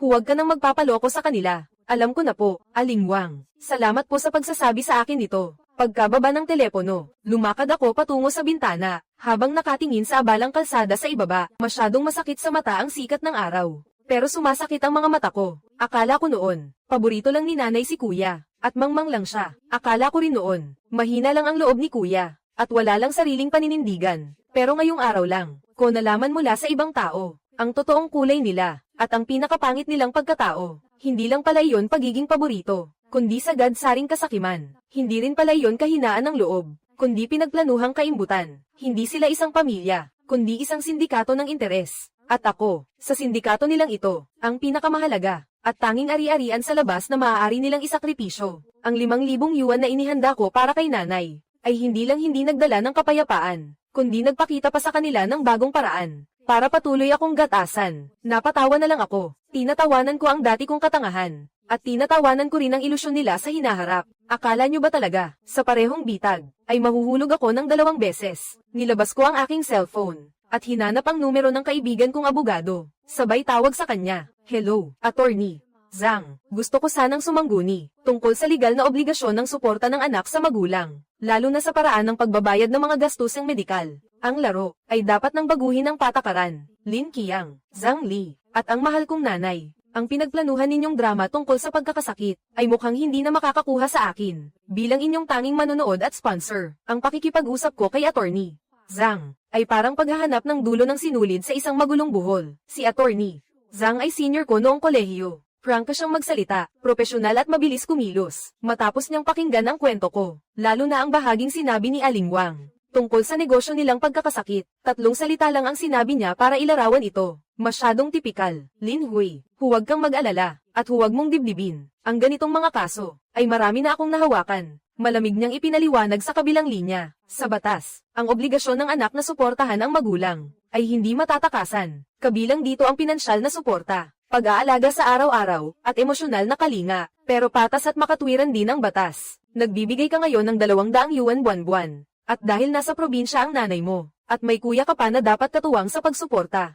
ang halagang ito ay sapat na sa mata ng batas. Walang makakapagsabi na pinabayaan mo siya. Tungkol naman sa gastusing medikal, ang pagdeposito mo ng 5,000 ngayon, ay higit pa sa sapat na pagpapakita ng kabutihang loob, pero hindi matatapos ang kasakiman nila. Kapag nagpadala ka ngayon, sa susunod ay gagamitin naman nila ang dahilan na kailangan sa ospital ng mag-aalaga, na nahihirapan ng ate mo. Kaya kailangang bayaran ang nawalang kita nito, o kaya ay masama ang loob ni nanay. Kaya kailangang bumili ng mga bitamina para lumakas ang katawan. Hihingi ng pera gamit ang ganitong dahilan. Kapag nasimulan na ito, hindi mo na ito mapipigilan kailanman. Ano na ang gagawin ko? Itinanong ko ang pinakaimportanteng tanong. Gawin nating formal ang lahat, at naaayon sa batas. Buo at matatag ang boses ni attorney Zhang. Hindi mo na pwedeng daanin sa emosyon ang pakikipag-usap sa kanila. Dapat daanin mo na ito sa kontrata. Iminumungkahi ko, na ako na ang humarap, para tulungan kang gumawa ng isang opisyal na kasunduan sa pagsuporta sa pamilya, kasunduan sa sustento. Medyo bago sa akin ang salitang iyon. Oo, sa kasunduang ito, isusulat natin ng malinaw ang lahat ng karapatan at tungkulin, nang walang kalituhan, at napakalinaw ng takbo ng isip ni attorney Zhang. Narito ang mga pangunahing nilalaman ng kasunduan. Una, tukuyin kung sino ang mga may pananagutang sumistento. Ikaw at ang kuya Lin Qiang mo. Pantay ang responsibilidad ng magkabilang panig. Pangalawa, tukuyin ang paraan ng pagsuporta. Ikaw, Lin Hui, bilang siyang nagtatrabaho sa malayo, ang pangunahing magbibigay ng pinansyal na suporta. Ang kuya Lin Qiang mo naman, bilang siyang kasama sa bahay ng sinusuportahan, ang pangunahing mag-aalaga sa araw-araw, at magbibigay ng kalinga sa kanya. Ito ang tinatawag na pantay na karapatan at tungkulin. Pangatlo, at ito ang pinakamahalaga, ang mga detalye ng pinansyal na suporta. Isusulat natin doon na, magpapadala si Lin Hui buwan-buwan sa personal na account ng nanay Lin Shuying mo, ng perang pantustos sa pamumuhay, na eksaktong 200 yuan. Bukod doon, tungkol naman sa mga gastusing medikal, ang sasagutin lang ni Lin Hui para sa sinusuportahan, ay ang mga gastusin sa pampublikong ospital, sa antas ng distrito o mas mataas pa, na may opisyal na resibo ng pagkaka-ospital, na katumbas ng 50% ng kabuuang halaga ng pagpapagamot. Ang paraan ng pagbabayad ay, dapat munang mag-abono ang pamilya, at pagkatapos makatanggap ni Lin Hui ng malinaw na kopya ng resibo, ng breakdown ng mga gastusin, at ng kopya ng discharge summary, sa loob ng 7 araw ng pagtatrabaho, ililipat niya ang kanyang bahagi sa account ng kuya Lin Qiang mo. Anumang gamot sa outpatient, emergency room, BAT-ICA, o mga supplement, pati na rin ang iba pang gastusin na hindi pinagkasunduan ng magkabilang panig. Iba pang mga gastusin, ay hindi kasama rito. Napanganga ako sa aking narinig. Ang kasunduang ito, ay parang ginawa talaga para sa akin. Isang matibay na pader. Kinikilala nito ang tungkulin kong sumistento. Pero hinaranggan nito ng mga mahigpit na tuntunin. Ang lahat ng butas na pwede nilang samantalahin. Kapag walang opisyal na resibo, wala silang makukuhang pera. Kapag hindi na ospital, wala silang makukuhang pera. Kung gusto nilang bigyan ko sila ng cash, hindi mangyayari iyon. Hindi ba't naisip ng kuya mo na magkunwaring may sakit para makakuha ng pera? Magandang ideya ba yun? Napangisi ng malamig si attorney Zhang. Sige, hayaan mong dalhin talaga niya si nanay sa ospital. Gumastos talaga para sa pagpapagamot. At pagkatapos ay dalhin sa iyo ang lahat ng resibo. Para mabayaran mo ang kalahati. Gusto kong makita kung paano sila mapapagod sa lahat ng kalokohang ito. Sila mismo ang maglalabas ng kalahati ng pera. At kailangan pa nilang mag-aksaya ng oras at lakas para mag-asikaso. Titingnan natin kung iisipin pa nilang sulit ang kasunduang ito. Paano kung hindi sila pumirma? Tanong ko, mas mabuti nga iyon, sabi ni Attorney Zhang. Kapag hindi sila pumirma, ibig sabihin lang ay may itinatago silang masama. Ang gusto talaga nila ay hindi isang patas na plano para sa pagsuporta, kundi ang manggata sa iyo ng mag-isa. Ipakita mo ang kasunduang ito sa iyong mga kamag-anak at mga tiyahin. At tanungin mo sila, kung ikaw ba na anak na babae ang walang utang na loob, o ang anak nilang lalaki at manugang ang masyadong matako sa pera. Pagdating ng oras, sa usaping moral, ay siguradong hindi ka na matatalo kailanman. Kahit pa ireklamo ka nila sa korte, ipakita mo lang itong kasunduan na iminungkahi mo pero, tinanggihan nila. At alam na ng hukom kung sino ang nagsasabi ng totoo. Huminga ako ng malalim, at naramdaman kong ang huling malaking bato na nakadagan sa dibdib ko, ay sa wakas ay tuluyan ng naalis. Hindi lang ito basta legal na dokumento. Ito ang aking deklarasyon ng kalayaan. At ang aking resback. Sige po, Attorney Zhang, gawin natin ang sinabi ninyo. Napakalakas ng determinasyon sa boses ko. Pakiusap, ay draft ninyo na po ito sa lalong madaling panahon. Magkano po ang bayad sa abogado? Ipapadala ko po agad sa inyo. Magkaibigan naman tayo. Huwag mo nang isipin ang pera. Ngumiti si Attorney Zhang. Ituring mo na lang na tulong ko ito para manalo ka. Sa laban mong ito para makabangon. Kapag maayos na ang lahat, ilibre mo na lang ako ng masarap na pagkain. Iyong katulad ng pinost mo sa WeChat mo. Iyong mukhang mamahalin talaga. Walang problema. Ngumiti ako. Ito ay isang magaan na pakiramdam mula sa kaibuturan ng aking puso. Pagkababa ng telepono, tiningnan ko ang dilim ng gabi sa labas ng bintana. Parang nakikita ko na si Kuya Lin Qiang, si Ate Zhang Li, at si Nanay. Kapag nakita nila ang kasunduang ito, ang nakakatawang reaksyon sa kanilang mga mukha, isang bagong bagyo ang paparating. Pero sa pagkakataong ito, hindi na ako ang kawawang tatanggap ng hampas, kundi ako na ang may hawak ng kidlat. Napakabilis kumilos ni Attorney Zhang. Pagkaraan ng 2 araw, isang formal at maingat na isinulat, at malinaw na kasunduan sa pagsuporta sa pamilya, ang natanggap ko sa aking email. Binasa ko ito ng buo. Bawat salita ay parang matigas na baluti, na nagtatanggol sa aking mga karapatan, at nigang ilinaw din sa aking mga tungkulin. Pinalagyan ko pa kay Attorney Zhang sa dulo ng kasunduan, ng isang sagnay na ang kasunduang ito ay may 3 kopya, na tig-iisa sina Lin Hui, Kuya Lin Qiang, at Nanay Lin Shuying, na magkakabisa sa araw ng pagpirma ng 3 panig, at may parehong bisa sa batas. Kung ang sinumang panig ay hindi tutupad sa kasunduan, ang kabilang panig ay may karapatang maghain ng demanda sa korte. Ito na ang huling hirit para ma-checkmate sila. Nagprint ako ng 3 kopya ng kasunduan, at wala akong itinirang kahit isa sa sarili ko. Inilagay ko ang lahat sa isang malaking brown envelope. Hindi ako gumamit ng ordinaryong surir, kundi pinili ko ang pinakasiguradong postal EMS. Serbisyo ng postal EMS. At kumuha rin ako ng serbisyong may return receipt, upang matiyak na ang dokumentong ito ay ligtas at walang pagkakamali, na makakarating sa mga kamay ni Kuya Lin Qiang. At nag-iwan ng ebidensya ng pagtanggap niya. Address ng nagpadala. Ang isinulat ko ay ang address ng kumpanya ko. Ang tatanggap naman, ay si Lin Qiang. Matapos gawin ang lahat ng ito, para akong isang mangangaso na naglatag ng lambat, na kailangan na lang tahimik na maghintay sa biktima. Nakusang mahulog sa patibong. Habang naghihintay, napakatahimik ng puso ko sa hindi maipaliwanag na paraan. Pumapasok pa rin ako sa trabaho gaya ng dati. Nag-yoga pagkatapos ng trabaho. At pumupunta sa mga art exhibition kasama ang mga kaibigan tuwing weekend. Ginagamit ko ang aking mga kilos, upang ang aking buhay at ang tinatawag kong pamilya, ay tuluyang magkahiwalay. Napakabilis ng serbisyo ng EMS. Hapon pagkalipas ng 2 araw, natanggap ko na ang SMS na kumpirmasyon na tinanggap na ito ni Lin Qiang. Alam ko, sumabog na ang bomba. At totoo nga, nang magtakip silim, nagsimulang tumunog ng walang tigil ang cellphone ko. Tumatawag si Lin Qiang gamit ang cellphone ng katrabaho niya. Sinagot ko ito, inilagay sa speakerphone. At kalmado pa nga,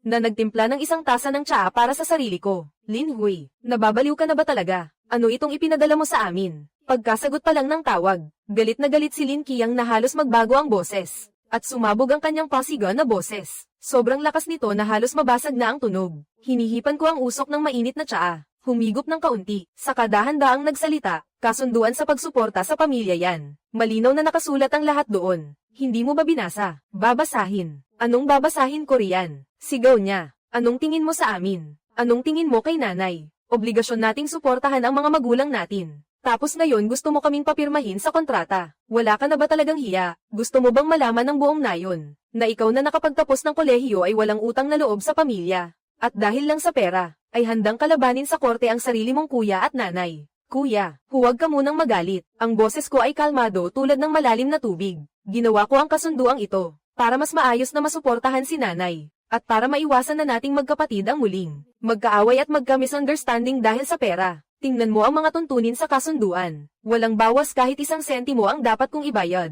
At malinaw ding nakasulat ang mga dapat mong gawin. May problema ba roon? Hindi ba patas yun? Patas. Anong patas ang sinasabi mo? Mura niya ng pasiga. Anong ibig sabihin ng ako ang bahala sa pag-aalaga sa araw-araw? Anong ibig sabihin ng ako ang magbibigay ng suportang emosyonal? Ibig sabihin, lahat ng mahihirap na trabaho ay sa akin mapupunta.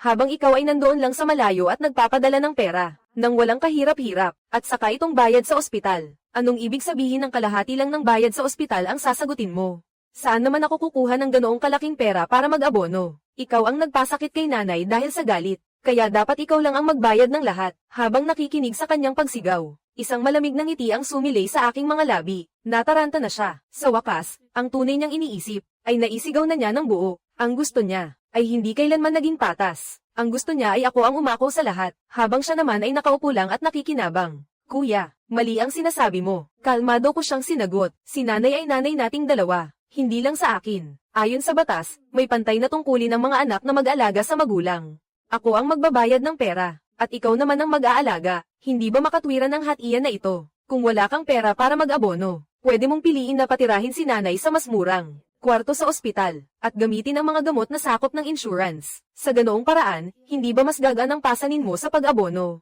Ang pagiging matipid sa pamilya, hindi ba yan ang palaging ipinagmamalaki ni nanay at ni ate, na magandang asal? Ang mga salita ko ay parang patalim, na nagpatahimik sa kanya ng tuluyan. Natahimik ang kabilang linya. Pagkatapos, isang matinis na boses ng babae ang umagaw sa telepono. Si Ate Zhang Li pala. Lin Hui, huwag ka nang magkunwari dyan. Kilalang kilala ko na ang ugali mo. Isa kang walang utang na loob at matigas ang puso. Ang boses niya ay parang kuko na kumakamot sa salamin. Napakasakit sa tainga. Akala mo ba hindi namin alam kung ano ang binabalak mo? Diretso mong ibinabayad ang pera sa ospital. Kailangan pa ng resibo para sa reimbursement, para walang dumaan na kahit isang sentimo sa mga kamay namin. Ang ganda ng pangarap mo. Sinasabi ko sa iyo, pwede naming alagaan ang matanda, pero hindi pwedeng libre ang pagod ko. Kada buwan, kailangan mo akong bigyan ng karagdagang 3,000 yuan para sa pag-aalaga. Kung hindi, bahala kayo kung sinong gustong mag-alaga sa kanya. Basta ako, hindi ko na ito gagawin. Sa wakas, inilabas din niya ang kanyang presyo, nang walang alinlangan. Ate, mahina akong natawa. Mukhang hindi mo binasang mabuti ang kasunduan. Ang mga may tungkulin sa pag-aalaga sa kasunduan ay ako at si kuya.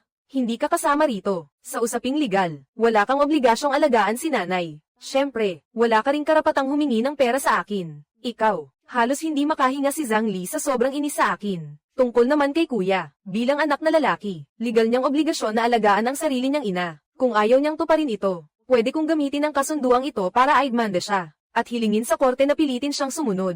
Kapag nangyari iyon, kung may lagay siya sa blacklist ng mga may utang, at maapektuhan ang trabaho at reputasyon niya, hindi na magiging maganda ang sitwasyon niya. Sa kabilang linya, tuluyan ng tumahimik, naiisip ko na, ang mukha ni Ate Zhang Li na namimilipit sa galit, at ang mukha ni Kuya Lin Qiang na namumutla sa takot. Ngayon lang nila na-realize, na ang kapatid nilang dati ay madali lang nilang mauto, ay naging isang taong hindi na nila kayang kontrolin o labanan. Hindi siya umiiyak o nagwawala, walang pakialam sa emosyon, at tanging batas at kontrata lang ang pinag-uusapan. Sinabi ko na ang lahat ng dapat kong sabihin. Ibinaba ko ang aking tasa ng tsaa, at ibinigay ang aking huling pasya. Hawak ninyo ang kasunduan. Pumirma kayo, o kaya huwag kayong pumirma. Kayo ang magdesisyon. Kung hindi kayo pipirma, kahit kanino pa kayo lumapit.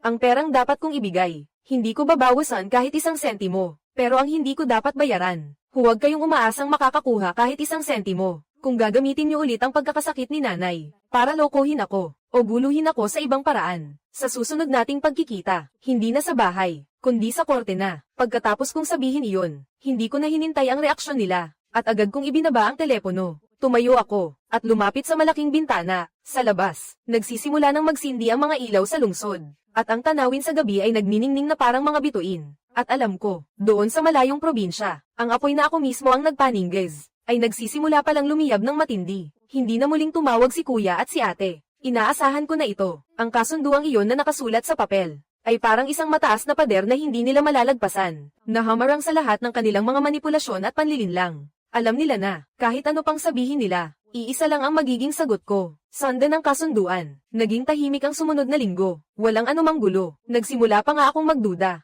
kung tinanggap na ba nila ang kanilang kapalaran. Hanggang sa sumapit ang katapusan ng linggo, nakatanggap ako ng tawag mula kay Tiang San. Ang boses niya ay mas tunog pagod, at walang magawa kumpara sa dati. Huwei, ang pamilya mo ay nagiging katatawanan na sa baryo natin. Bakit po, Tiang San? Ang ate mo, si Zhang Li, nakipag-away ng matindi kay kuya mo kahapon, at kaninang umaga ay umuwi na sa pamilya niya kasama ang bata. Bumantong hininga si Tiang San. Hindi man lang natinag ang puso ko, at pakiramdam ko pa nga ay ang tagpong ito ay mas nahuli pa kaysa sa inaasahan ko. Sabi ng kapitbahay ninyong si Aling Wang. Ang ingay sa bahay nyo kagabi ay narinig ng kalahati ng baryo. Patuloy ni Tiang San. Itinapon ng ate mo ang ipinadala mong kasunduan sa mukha ng kuya mo. Dinuro ang ilong niya at sinabihang walang silbi. Dahil hindi man lang niya makontrol ang sarili niyang kapatid, at hinayaan ka pang maghari-harian sa kanila. Sinabi pa niyang ang pagpapakasal sa kanya ay naging bulag siya, dahil akala niya ay may mayaman siyang kapatid sa lungsod na masasandalan. Pero ngayon ay wala na ang sandigan niya, at kailangan pa niyang manatili para mag-alaga sa isang matandang masungit at mapang-api. Asa pa siya, nakipag-away din ang kuya mo sa kanya, at sinabing pera lang ang mahalaga rito, at ang pakikitungo mo sa kanila ng ganoon, ay dahil sa panunulsol niya bilang asawa. Pinagbabasag nilang dalawa ang lahat ng gamit sa bahay, habang ang bata naman ay umiiyak ng napakalakas sa tabi, at ang nanay mo naman ay umiiyak sa loob habang hinahampas ang sariling hita. Kung minsan ay minumura ang ate mo na malas, dahil sinira nito ang pamilya. At kung minsan naman ay minumura ka na suwail na anak, na may pusong mas matigas pa sa bato, na naging dahilan kaya lumayas ang kanyang manugang. Kaninang umaga, hila-hila ng ate mo ang malita niya, karga ang bata, at umalis nang hindi man lang lumingon. Hinabol siya ng kuya mo, lumuhad sa lupa para magmakaawa, pero hindi man lang siya tinapunan ng tingin. Bago siya tuluyang umalis, sumigaw pa siya sa direksyon ng bahay niyo. Pabalikin niyo na lang ang paborito ninyong anak na babae para mag-alaga sa inyo. Ayoko nang magtiis sa inyo. Inilarawan ni Tiang San ang buong nangyari, nang napakadetalyado at buhay na buhay. Halos maguni-guni ko ang magulong eksena, na parang binagyo ang buong bahay. Ang manugang na dati-rati pinapahalagahan ng nanay, na ginagawa niyang huwaran, para parating ipamukha sa akin ang mga pagkukulang ko. Nang mapagpanto niyang wala na siyang makukuha, na kahit anong pakinabang sa akin, ay sa wakas ay nagpakita rin ng kanyang tunay, at pinakagahaman na mukha, at mabilis na nagpas siyang umalis para hindi malugi ang kanilang huwad na samahan na nabubuhay lang sa pagsipsip ng dugo ko, para magmukhang mayaman at marangya. Nang mawalan ng tanging pinagkukunan ng pera, ay hindi may iwasang mag-away-away at tuluyang gumuho. Lin Hui, puno ng pag-aalala ang boses ni Tiang San. Ngayong umalis na ang ate mo, ang kuya mo na lang ang natitira para mag-alaga sa nanay mo. At ang kuya mo, alam mo naman kung paano yun. Bata pa lang ay hindi na nasanay sa gawaing bahay. Ang nanay mo naman ay nakahiga lang ngayon at panay ang buntong hininga. Hindi man lang makakain ng maayos. Baka naman pwede mong, Tiang San, singit ko sa kanya. Alam kong mabuti ang intensyon nyo. Pero, ang may kasalanan sa nangyayari ngayon, ay hindi ako. Ito ay dahil sa pagiging paboritista at kamangmangan ng nanay, sa kasakiman at kawalang kaya ng kuya ko, at sa pagiging makasarili at mapagsamantala ng ate ko. Silang tatlo, ang magkakasamang gumawa ng sarswelang ito. Ngayong nasira na ang palabas, at tumakas na ang mga artista. Dapat lang na may magligpit ng kalat, at ang taong gagawa nyon, ay hindi dapat ako. Noong ginagawa nila akong parang ATM, naalala ba nila ako, noong nagsabuatan silang lokohin ako, at magkunwaring may sakit si nanay para lang makahuthot ng pera? Itinuring ba nila akong pamilya? Ngayon, hayaan lang silang harapin ang mga bunga ng sarili nilang desisyon. Mahinahon ang pagkakasabi ko, pero bawat salita ay may paninindigan. Matagal na nanahimik si Tiang San sa kabilang linya, at sa huli ay nagpakawala na lang ng isang malalim na buntong hininga. May punto ka naman. Sumobra nga naman sila. Ano na ang balak mong gawin ngayon? Kung ano ang nararapat, yun ang gagawin ko. Sabi ko, bisa pa rin ang kasunduan sa pagsuporta. Pumirma man ang kuya ko, o hindi. Walang mababago sa katotohanan. Dapat niyang ibigay ang 50% na bahagi niya. Tungkol naman sa problema nila ng asawa niya, at kung paano niya aalagaan ang sarili niyang ina. Buhay niya yan at siya ang dapat lumutas niyan. Hindi ako. Pagkababa ko ng telepono, nagbuhos ako ng pulang alak sa aking baso. Tumayo sa harap ng bintana at dahan-daang ininom ito. Ang kulay ng alak ay napakatingkad, na sumasalamin sa mga ilaw ng lungsod sa labas, pati na rin sa aking mga matang kalmado at walang emosyon. Alam ko, hindi pa tuluyang tapos ang laban na ito. Ang mahina at walang kwenta kong kuya, ngayong wala na siyang matakbuhan. Tiyak na lalapit na naman siya sa akin, pero wala na akong pakialam. Gagamitin niya ang pag-iyak, ang pagmamakaawa, at lahat ng paraang maiisip niya, para lang makuha ang awa ko. Sayang nga lang, hindi niya alam, na ang malambot ang pusong si Lin Hui, ay matagal nang pinatay ng paulit-ulit na kabiguan at pagtataksil, na ginawa nila mismo sa akin. Ngayon, panunuurin ko na lang sila mula sa malayo, habang nagkakagulo sila, sa gulo na sila mismo ang gumawa, nagpupumiglas, at tuluyang lumulubog. Hanggang sa matutunan nila kung ano ang ibig sabihin ng karma. Umuwi ang ate kong si Zhang Li sa pamilya niya kasama ang bata. Sa ikatlong araw matapos iyon, tumawag din sa wakas ang kuya kong si Lin Qiang. Ginamit niya ang telepono sa tindahan sa tapat ng baryo namin. Paus na paus ang boses niya na parang niliha. Bakas ang pagod at kawalan ng pag-asa pagkatapos maglasing. Lin Hui, umalis na ang ate mo. Ang simula ng sinabi niya. Walang galit, walang panunumbat, kundi isang walang buhay na pag-amin lang. Nabalitaan ko nga, mahinahon kong sagot, habang nagbubuklat ng bagong bailang artbook. Gulo-gulo ang bahay ngayon. May bakas ng iyak sa boses niya, na halos hindi mo mapapansin. Isinama niya rin ang bata, at makikipag-divorce daw siya sa akin. Araw-araw na umiiyak si nanay sa bahay. Sinasabi niyang wala akong kwenta, at ikaw daw ang may kasalanan kung bakit nasira ang pamilyang ito. Hindi siya kumain kagabi kahit isang subo. At paggising niya kaninang umaga, nahihilo raw siya. Nakahiga lang siya sa kama at hindi makagalaw.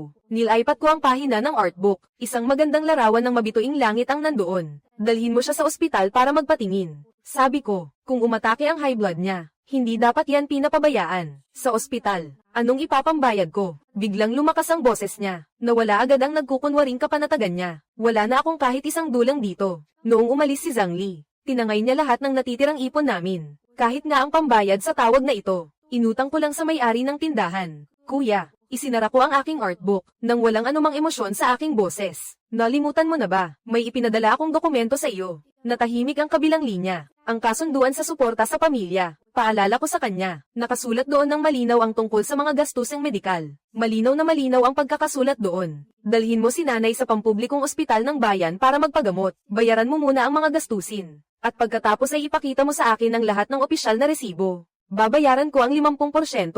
Sinabi ko nang wala akong pera na ipapang-abono. Halos sumigaw na siya sa galit. Gawan mo ng paraan. Lumamig ang boses ko. Kuya, matanda ka na. May mga kamay at paa ka naman. Pwede kang mangutang. O kaya ay magtrabaho ng kahit ano. Laging may paraan para sa bawat problema. Tungkulin mo yan bilang anak. Hindi mo ako pwedeng asahan. Ang isang taong piniganyo na, ng 30 taon. At ngayong wala ka nang mapuntahan. Aasa ka pa ring magiging para akong walang katapusang pondo, na magbibigay sa lahat ng hiling mo. Lin Hui, kailangan ba talagang maging ganyan kakawalang puso? Hindi ito kawalan ng puso, patakaran ito. Sinasabi ko sa'yo, mga patakarang ako ang gumawa, at kayo rin ang nagtulak sa akin para gawin ito. Kundi mo ito susundin, para makuha ang kalahating nararapat sa'yo. O kaya naman, gumawa ka ng sarili mong paraan, para sagutin ang kabilang kalahati. Ipinakita ko na sa'yo ang landas, kung paano ka lalakad. Problema mo na yun. Mabigat ang paghinga sa kabilang linya ng telepono. Para siyang ligaw na hayop na nakakulong sa hawla. Galit na galit, pero walang magawa. Lin Hui, galit ako sa'yo. Iniluwa niya ang mga salitang iyon sa gitna ng kanyang mga ngipin. Bahala ka, mahinahon kong sagot. Kung wala ka ng ibang sasabihin, ibaba ko na to. Maghahanda pa ako ng napaka-importanteng dokumento para sa pagpupulong. Pagkasabi ko nyon, inibaba ko na ang telepono. Wala naman talaga akong inihahandang dokumento. Ayoko lang talagang makinig pa sa mga walang kwenta niyang pinagsasasabi. Pumunta ako sa kusina, kumuha ng magandang klase ng sirloin steak sa refrigerator, at sinimulang ihanda ang hapunan ko. Pumainit ang kawali, natunaw ang mantikilya, at dahan-dahang nagprito ang steak na may lumalabas na tunog. Kumakalat ang masarap na amoy. Alam ko, simula sa sandaling ito, sa pagitan namin ni Lin Qiang, ang konting natitirang panggap na pagmamahalan bilang magkapatid, ay tuluyan ng naputol. Ang kinakaharap niya ngayon, ay ang mahirap na sitwasyong siya mismo ang lumikha. Isang ina na kailangang alagaan pero napakasungit at mapait. Isang pamilyang nawasak dahil sa pera. At isang nakababatang kapatid na babae na hindi na kailanman magsasakripisyo para sa kanya. Galit siya sa akin, dahil hindi na ako ang taong pwede niyang manipulahin tulad ng isang pyesa. Hindi na ako ang basurahan na pwede niyang pagtapunan ng pananagutan. Hayaan mo siyang magalit. Ang galit niya, para sa akin, ay walang alintana at walang halaga. Inilagay ko ang napritong steak sa plato. Nagbuhos ng isang basong wine. Napakaganda at payapa ng gabi sa labas ng bintana. Ang hapunan ko ay masarap at napakasagana. At alam ko, doon sa libu-libong milya ang layo, sa magulong tahanan na yon, ang Kuya Lin Qiang ko. Ang hapunan niya ay magsisimula pa lamang. Sa huli, pumayag din si Kuya Lin Qiang na makipagkasundo. Hindi dahil sa naunawaan na niya, kundi dahil wala na siyang ibang pagpipilian. 2 araw matapos niya akong tawagan, in-add niya ako gamit ang isang bagong WeChat account. 4 na salita lang ang nakasulat sa verification message. Ako si Lin Qiang.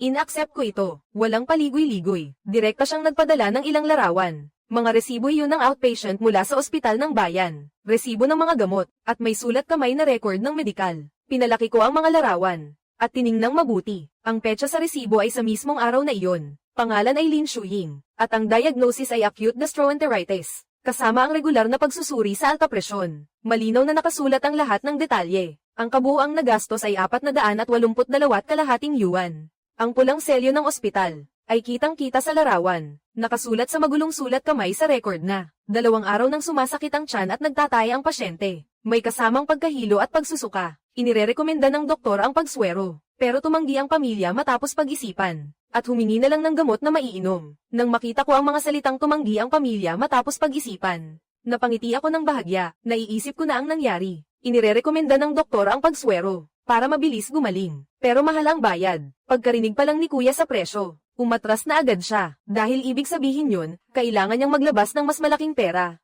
Kaya pinili niya ang pinakamurang gamot, bagay na bagay sa ugali niya. Pagkatapos ay nagpadala siya ng voice message. Paus ang boses niya, at bakas ang nagpupuyos na galit. Nandito na ang lahat ng resibo. 482.2 yuan lahat. Ang parte mong pera, ay transfer mo na sa akin ngayon din.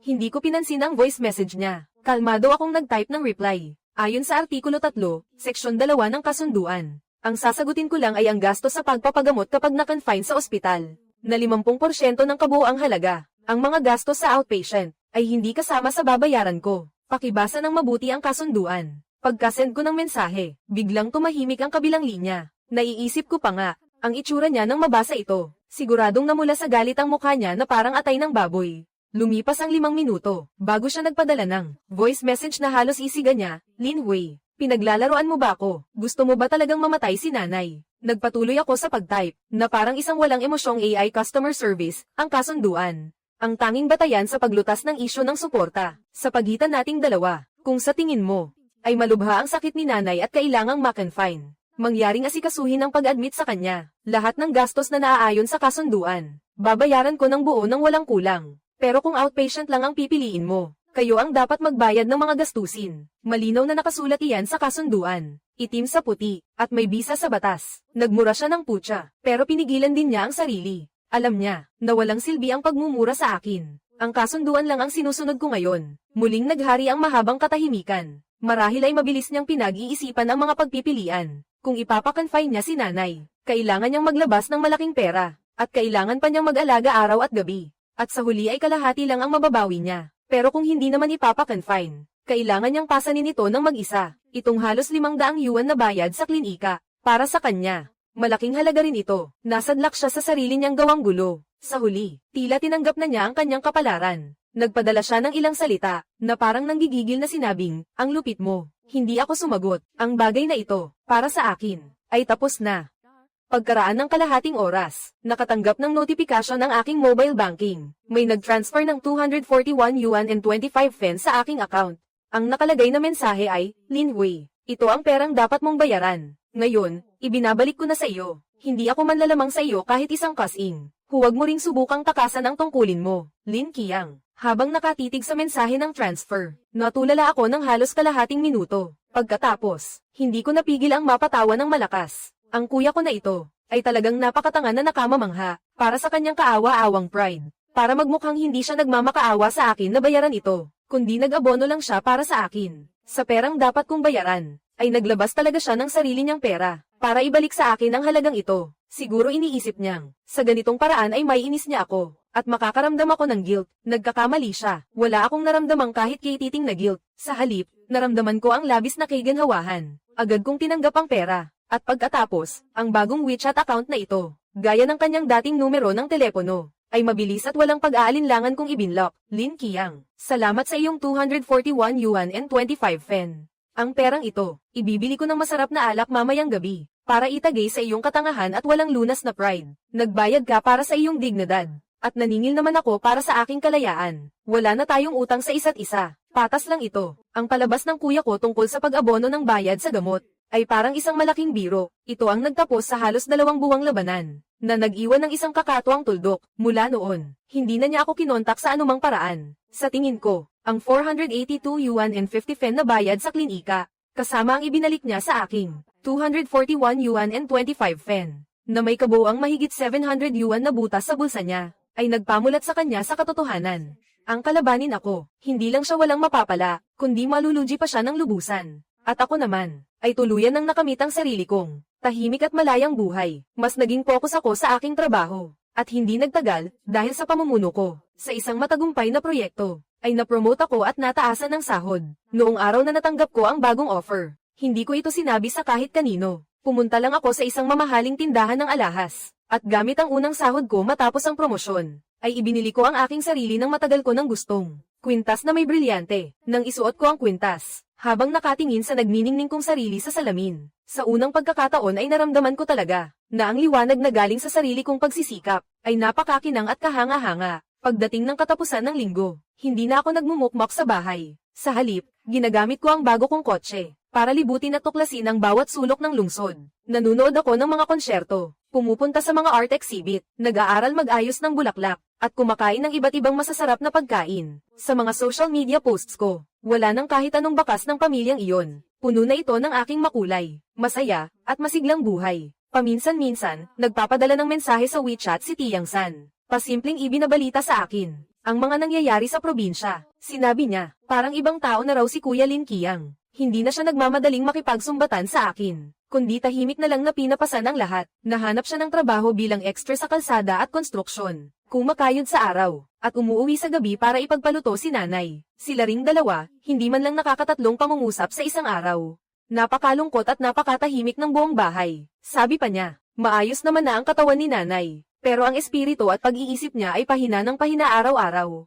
Hindi na siya katulad ng dati, na buong sigla at napakalakas kung magmura. Kadalasan, nakatutok lang siya sa bakuran habang tulala, nakatitig sa kalsada sa labas ng pintuan, nag-aabang at nakaupo doon buong hapon. Sabi ng mga kapitbahay sa baryo, namimiss lang daw niya ang anak niyang babae, at nagsisisi na siya. Habang binabasa ko ang mga mensaheng ipinadala ni Tiang San, wala man lang akong naramdamang kahit anong emosyon. Nagsisisi, siguro nga, pero ang pinagsisisihan niya, sigurado akong hindi ang sakit na naidulot niya sa akin, kundi ang pagkawala ng tulad ko, na isang ATM machine na maaari niyang pigain magpakailanman. Kung babalik ako ngayon, may dalang pera, may dalang mga regalo, at magpapakita ng pag-aalala sa kanya, baka pansamantalang maging mabait siya sa akin. Subalit sa sandaling gumawa ako ng bagay na hindi ayon sa gusto niya. Babalik agad siya sa dati niyang ugali. Ang bundok ay madaling ilipat, pero ang masamang ugali ay mahirap baguhin. Hindi ko na muling isusugal ang sarili kong buhay, para lang sa isang walang katuturang pag-asa. Tungkol naman kay Kuya, ang tinatawag nilang pagbabago niya ay isa lamang walang choice na desisyon, dahil naipit na siya sa pader ng katotohanan. Hindi dahil nagkaroon siya ng konsensya, kundi dahil wala na siyang ibang mapagpipilian. Nang marealize niyang ang pag-iyak, pag-aalboroto, at pagbabanta, ay hindi nagagana para makakuha ng pakinabang sa akin.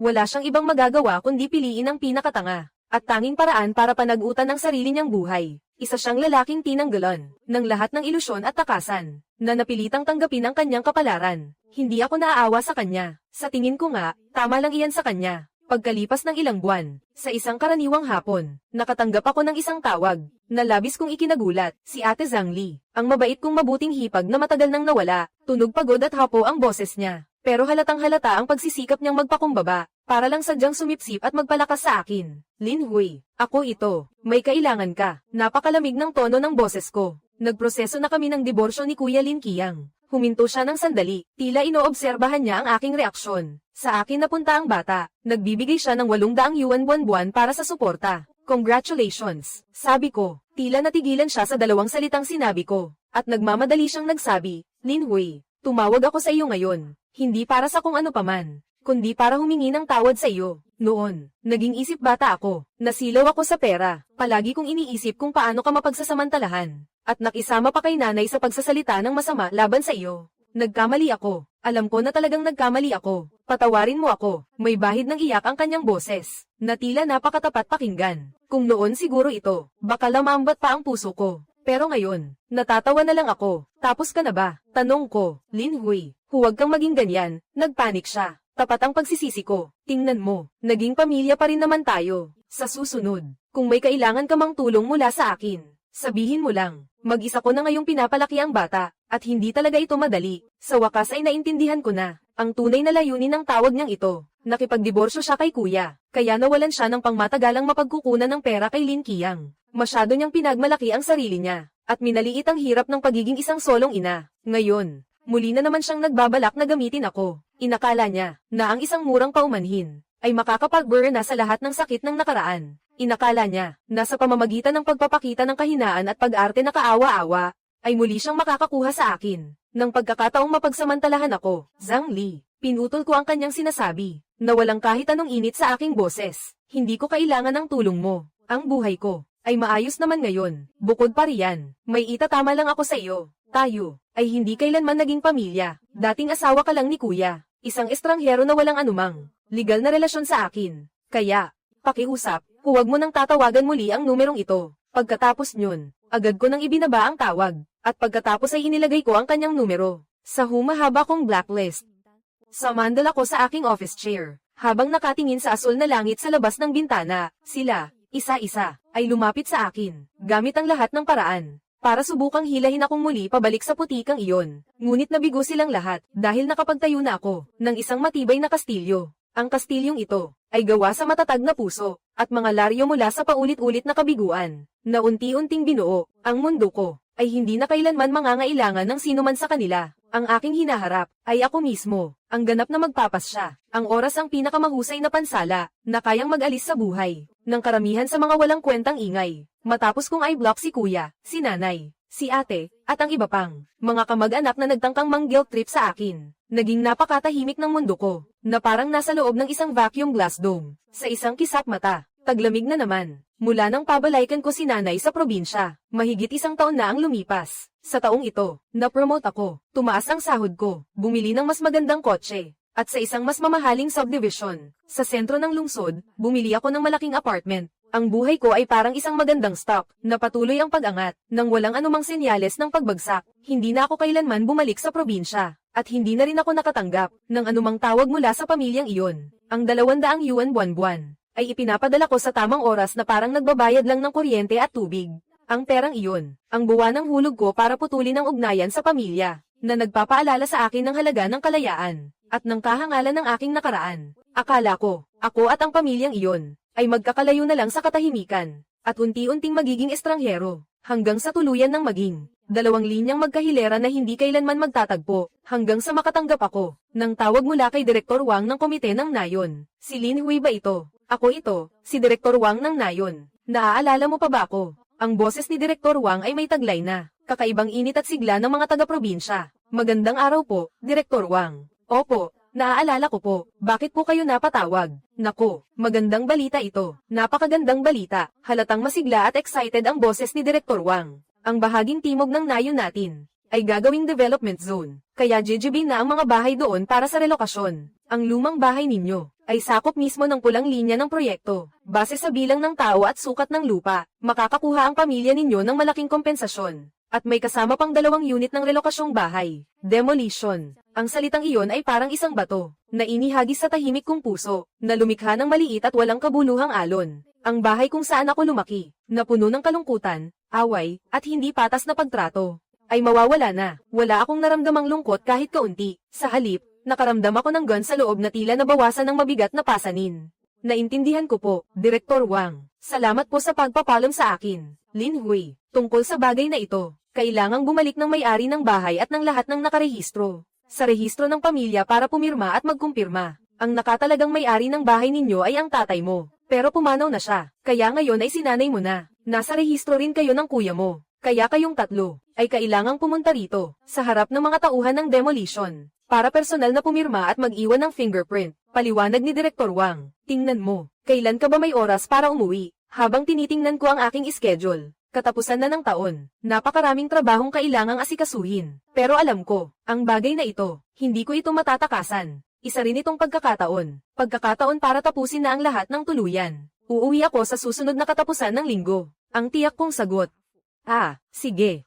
Sasabihan ko ang kuya mo at ang nanay mo, para makapaghanda rin sila. Pagkababa ng telepono, tahimik akong naupo ng sandali, gaya ng inaasahan. Wala pang 10 minuto, isang hindi kilalang numero ang tumawag. Ang kuya ko palang si Lin Qiang. Ang boses niya ay wala na, ng dating galit at kawalan ng pag-asa. Sa halip, may kasama itong pag-iingat, na halos sumisipsip na pagpapalapad ng papel. Lin Hui, ako ito. Tinawagan ka ba ni Direktor Wang? Oo, tungkol doon sa demolisyon. Alam mo na ba, balita ko malaking pera ang makukuha natin doon. Uuwi ka ba talaga sa susunod na katapusan ng linggo? Puno ng pag-aalinlangan at pananabik ang kanyang tono. Uuwi ako para pumirma. Sabi ko, Mabuti naman. Mabuti at uuwi ka. Paulit-ulit niyang sinabi, na tila natatakot na magbago ang isip ko. Lin Hui, mahigit 1 taon na tayong hindi nagkikita. Miss na miss ka na ni kuya. Sa pag-uwi mo ngayon, manatili ka muna sa bahay ng ilang araw. Ipagluluto ka ni kuya ng masasarap na pagkain. Araw-araw ka ring hinahanap-hanap ni nanay. Habang nakikinig ako sa mga mapagkunwari at nakakasukang salita niya, napangisi na lang ako ng malamig sa aking isipan. Miss ako, baka ang pera sa bulsa ko ang namimiss nyo. Iniisip niyo lang kung paano makakakuha ng mas malaking parte, mula sa dambuhalang perang makukuha sa demolisyon. 1 araw lang ako doon. Aalis din ako agad pagkatapos pumirma. Malamig kong winakasin ang kanyang ilusyon. Huwag naman, Lin Hui, natarante siya. Pamilya tayo. Bihira lang tayong magkasama-sama. Dapat naman tayong maupo at mag-usap ng maayos, lalo na tungkol sa pera. Kung paano ito hahatiin. Kailangan nating pag-usapan. Tingnan mo, matanda na si nanay. Mahina pa ang katawan niya. Marami siyang pagkakagastusan sa hinaharap. Ako naman, nag-iisa na lang ngayon. Gipit din ang buhay ko. Matagumpay ka na ngayon. Isang malaking boss. Hindi ka mawawalan ng pera. Baka naman pwede mong mas tulungan ang pamilya natin. Sa wakas, lumabas din ang tunay niyang kulay. Kung paano hahatiin. Nakasulat ng malinaw sa kontrata ang lahat. Sabi ko, ang bahaging para sa akin. Hindi ko hahayaang mabawasan kahit 1 sentimo. Kung ano ang sa inyo, hindi ko kukunin kahit 1 sentimo. Lahat ay dadaan sa batas at patakaran. Lin Hui, paano mo nasasabi ang ganyan? Bakas muli sa boses niya ang pamilyar na pagkairita. Magkapamilya tayo. Paano mo nagagawang kwentahin ng ganyan ang lahat sa pamilya mo? Titiisin mo ba talagang makita si nanay? At ang kuya mo na magdildil ng asin sa hinaharap? Hindi ko na problema yan. Ang boses ko ay kasing lamig ng yelo. Ikaw, Lin Qiang, bilang anak, bilang lalaki, ang dapat lumutas ng sarili mong mga problema. Tapos na ang obligasyon ko sa iyo. Para sa buhay mo sa hinaharap, pakiusap, panagutan mo ang sarili mo. Ikaw, hindi ko na siya binigyan ng pagkakataong magsalita, at agad kong ibinaba ang telepono. Binuksan ko ang aking aparador, at nagsimulang pumili ng damit para sa pag-uwi ko sa probinsya. Pipiliin ko ang pinakamahal kong kasuotan, ang pinakamahal kong bag, at ang pinakamataas kong takong. Hindi ako uuwi para magmayabang, kundi para harapin ang huling laban. Gusto kong makita nila sa sarili nilang mga mata kung gaano kaganda ang buhay ko ngayon. Gusto kong ipamukha sa kanila ng malinaw, na ang mundo nila, at ang sa akin, ay may malaking agwat na kailanman, ay hindi nila may tatawid habang buhay. Sa laban na ito, dapat akong manalo ng lubusan, at ng buong husay. Sabado ng umaga, minaneho ko ang aking puting Porsche, pababa sa expressway patungo sa aming probinsya. Mahigit 1 taon din akong hindi nakauwi, at tila mas lalong nasira ang daang ito, nang pumasok ang kotse sa arko ng baryo. Agad nitong nakuha ang atensyon ng lahat, napatigil sa kanilang ginagawa ang mga taga-baryo, habang nakatingin sa aking marangyang kotse na hindi bagay sa paligid. Nagbubulungan sila, at itinuturo ako, wala akong emosyon, habang maayos kong ipinarada ang kotse sa tapat ng lumang bahay. Bukas ang pinto ng bakuran, at nakatayo sa may pintuan ng kuya kong si Lin Qiang.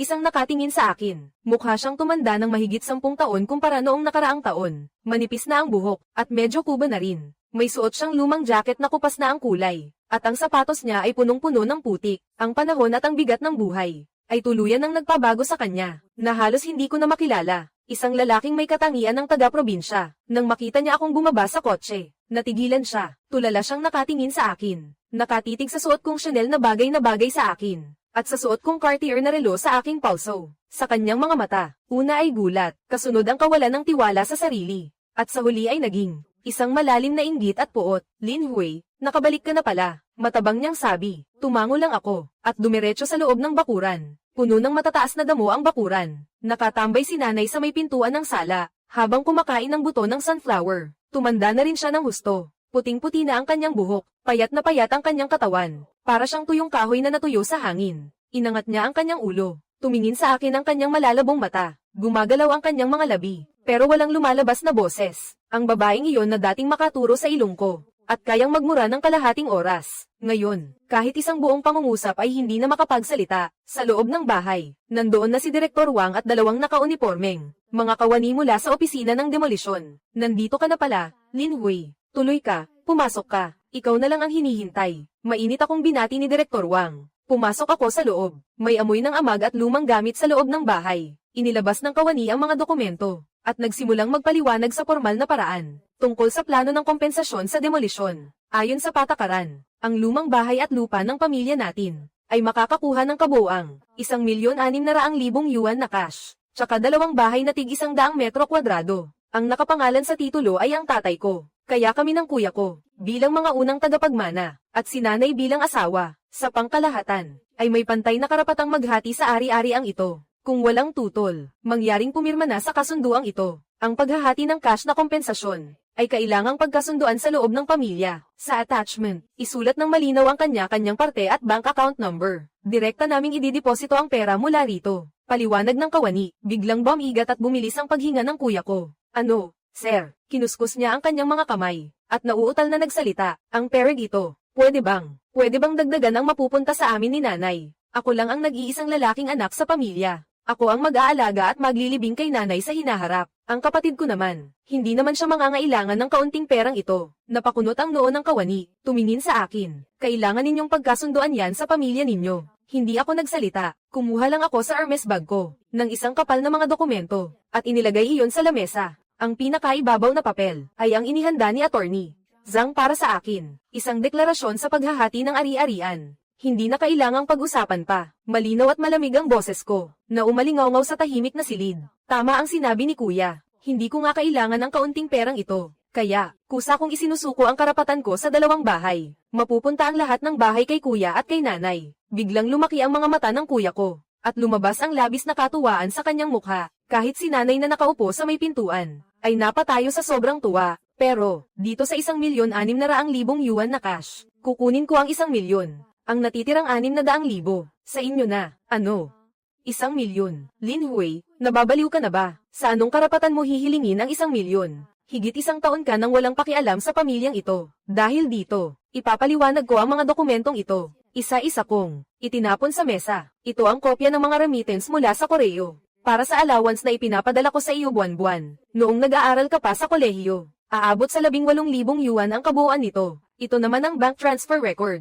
Noong binayaran ko ang down payment para sa bahay mo nung ikinasal ka. Ito ang lahat ng gastos sa ospital at pag-aalaga, na binayaran ko noong 3 beses na na-hospital si nanay ilang taon na ang nakakalipas. Aabot sa 73,000 yuan ang kabuuan. Ito naman ang iba't ibang suportang ibinigay ko sa pamilya sa nakalipas na mga taon. Pati na ang mga gamit na binili ko para sa inyo. Lahat ng may resibo at record.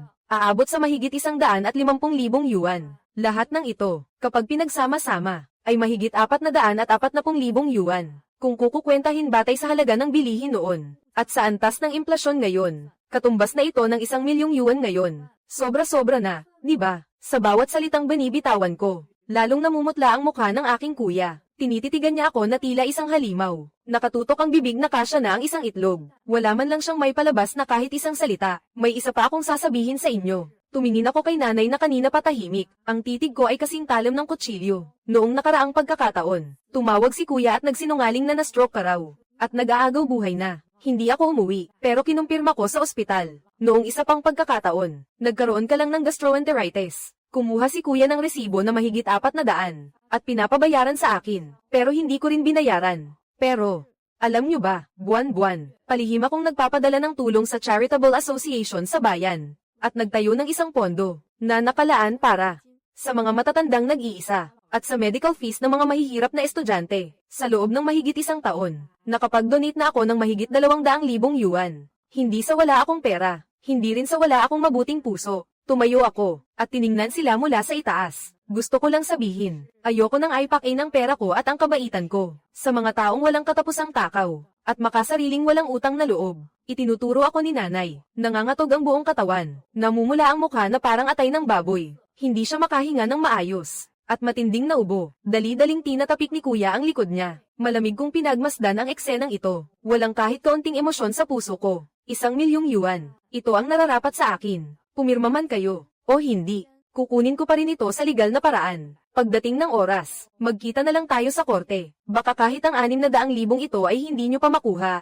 Ipinaiwan ko ang huling babala, at tumalikod palabas ng bahay na nakakasakal sa akin. Napakaganda ng sikat ng araw sa labas, sumisikat sa katawan ko, at napakainit sa pakiramdam. Sumandal ako sa kotse ko, at nagsindi ng sigarilyo. Alam ko, pipirma rin sila, dahil sakim sila, pero mas lalo na dahil duwag sila. Sa harap ng ganap na kapangyarihan at ng malamig na batas, ang lahat ng kanilang mga balak at pagmamanipula gamit ang pamilya, ay naging isang malaking biro lamang. Ang naging katapusan ay ayon sa inaasahan ko. Nang maubos ko ang aking pangalawang sigarilyo, lumabas si Direktor Wang na bakas ang hiya sa mukha, hawak ang nilagda ang kasunduan. Hindi lumabas ang aking kuya Lin Qiang, pati na rin ang aking nanay. Sa lakip ng kasunduan, maayos na nakasulat ang plano para sa pamamahagi ng pera. Lin Qiang, 600,000 yuan. 100 metro kwadrado. Lin Qiang, Lin Hui, 600,000 yuan. Sa ibaba nito ay ang magulong pirma ng aking kuya, at ang bakas ng daliri ng aking nanay na halos hindi na makilala. Kinuha ko ang panulat, at sa tabi ng aking pangalan, nilagdaan ko ang aking pangalan ng may pinakamalayang pakiramdam sa buong buhay ko. Xiao Hui, ikaw talaga. Hi. Tumingin sa akin si Direktor Wang, na tila may gustong sabihin. Ngunit sa huli ay nagbuntong hininga na lamang. Direktor Wang, usaping pamilya po namin ito. Ibinigay ko sa kanya pabalik ang kasunduan. Sa kalmadong tono, salamat po sa inyo at sa iba pang mga kasamahan. Tapos na ang aking pakay rito. Aalis na po ako. Hindi ko na muling nilingon. Ang lumang bahay na iyon na sira-sira. Binuksan ko ang pinto ng kotse. Pinaandar ang makina, at ang puting Porsche, sa makipot na daang lupa ng nayon, ay nag-iwan ng makapal na alikabok, na parang isang puting kidlat, nang walang pag-aalinlangan, at hindi lumilingon. Tinahak ko ang malawak na kalsada patungo sa labas ng mundo. Nang makarating ang kotse sa highway, binuksan ko ang radyo, at nagpatugtog ng isang rock music na may malakas na ritmo. Sumabay ako sa tugtog, kumanta ng malakas, tumawa, habang ang mga luha ko ay hindi mapigil ang pamatak. Hindi ito luha ng kalungkutan, kundi ng pagpapalaya, ng kalayaan. Ito ang batang babae na 30 taong kinulong, matapos niyang sirain ang lahat ng tanikala gamit ang sarili niyang mga kamay, na sa wakas ay nakaiyak ng may kalayaan. Pagbalik ko sa lungsod, hindi muna ako umuwi agad, kundi dinala ko ang kotse sa tapat ng opisina ni Attorney Zhang. Ibinigay ko sa kanya ang bank card na may 1,000,000 yuan, kasama ang isa ko pang sariling card, at iniabot ito sa kanya. Ate Zhang, kailangan ko na naman po ng tulong ninyo. Sabihin mo, ano na namang bagong pakulo ito? Ngumiti si Attorney Zhang habang kinukuha ang card. Gusto kong gumawa ng isang trust fund. Sabi ko, sa ilalim ng pangalan ng aking nanay na si Lin Shuying. Ang 1,000,000 yuan sa card na ito, ang magiging pondo, at ikaw ang mamamahala nito. Ang tanging layunin ng trust fund na ito, ay para bayaran ang lahat ng magiging gastusin ng aking nanay, sa mga pampublikong ospital sa antas ng probinsya o mas mataas pa.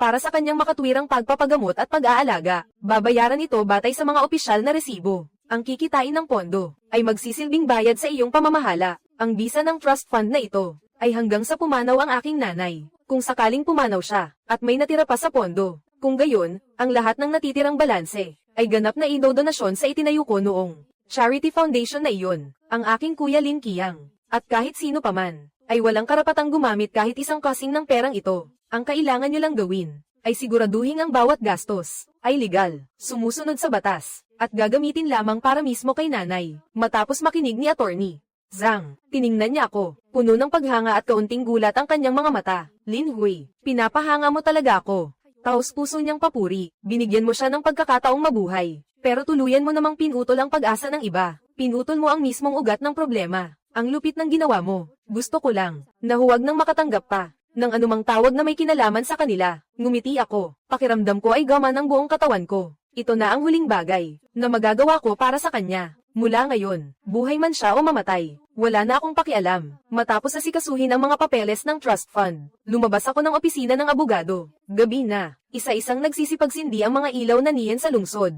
na parang isang kumikinang nakalawakan. Tinawagan ko ang aking asistante, at pinakiusapan siyang i-book ako ng tiket para bukas patungong Maldives sa first class. Gusto kong pumunta sa lugar na sinasabing pinakamalapit sa langit, para sa isang mahabang bakasyon para sa aking sarili. Pagkaraan ng 3 buwan, nakahiga ako sa isang water villa, sa isang pribadong isla sa Maldives. Ang sikat ng araw na tumatagos sa puting kurtina, ay banayad na dumadampi sa aking katawan. Sa aking telepono, nakatanggap ako ng mensahe mula kay Attorney Zhang. Sabi niya, na-stroke at na-hospital si nanay noong nakaraang buwan. Naparalisa ang kalahati ng kanyang katawan. Binayaran ng trust fund ang lahat ng gastusin sa ospital, at kumuha rin ng isang profesional na tagapag-alaga para mag-asikaso sa kanya ng buong araw. Sinubukan ng aking kuya Lin Qiang kumuha ng pera mula sa tagapag-alaga, ngunit nahuli at binigyan ito ng babala. Ngayon, bukod sa pagpunta sa construction site araw-araw, umuwi siya para harapin ang isang ina na hindi makapagsalita at hindi makagalaw, at isang tagapag-alaga na malamig ang pakikitungo sa kanya. Ang kanyang kaisipan ay balitang nasa bingit na ng pagbagsak. Matapos basahin ang mensahe, walang emosyon ko itong binura. Kinuha ko ang isang baso ng malamig na champagne sa aking tabi, at naglakad patungo sa balkonahe. Sa malayo, ay ang walang katapusang asul na dagat at langit. Nagtagpo ang dagat at langit, napakalinis na parang isang dambuhalang sa piro. Malayang lumilipad ang mga sigol sa himpapawid, at gumagawa ng malilinaw na huni. Itinaas ko ang aking baso, humarap sa napakagandang tanawin na ito, at para na rin sa bago, at ganap na malayang sarili, at bulong na nagsabi ng, "Cheers! Maganda ang sikat ng araw, banayad ang simoy ng hangin, at ito ang aking buhay."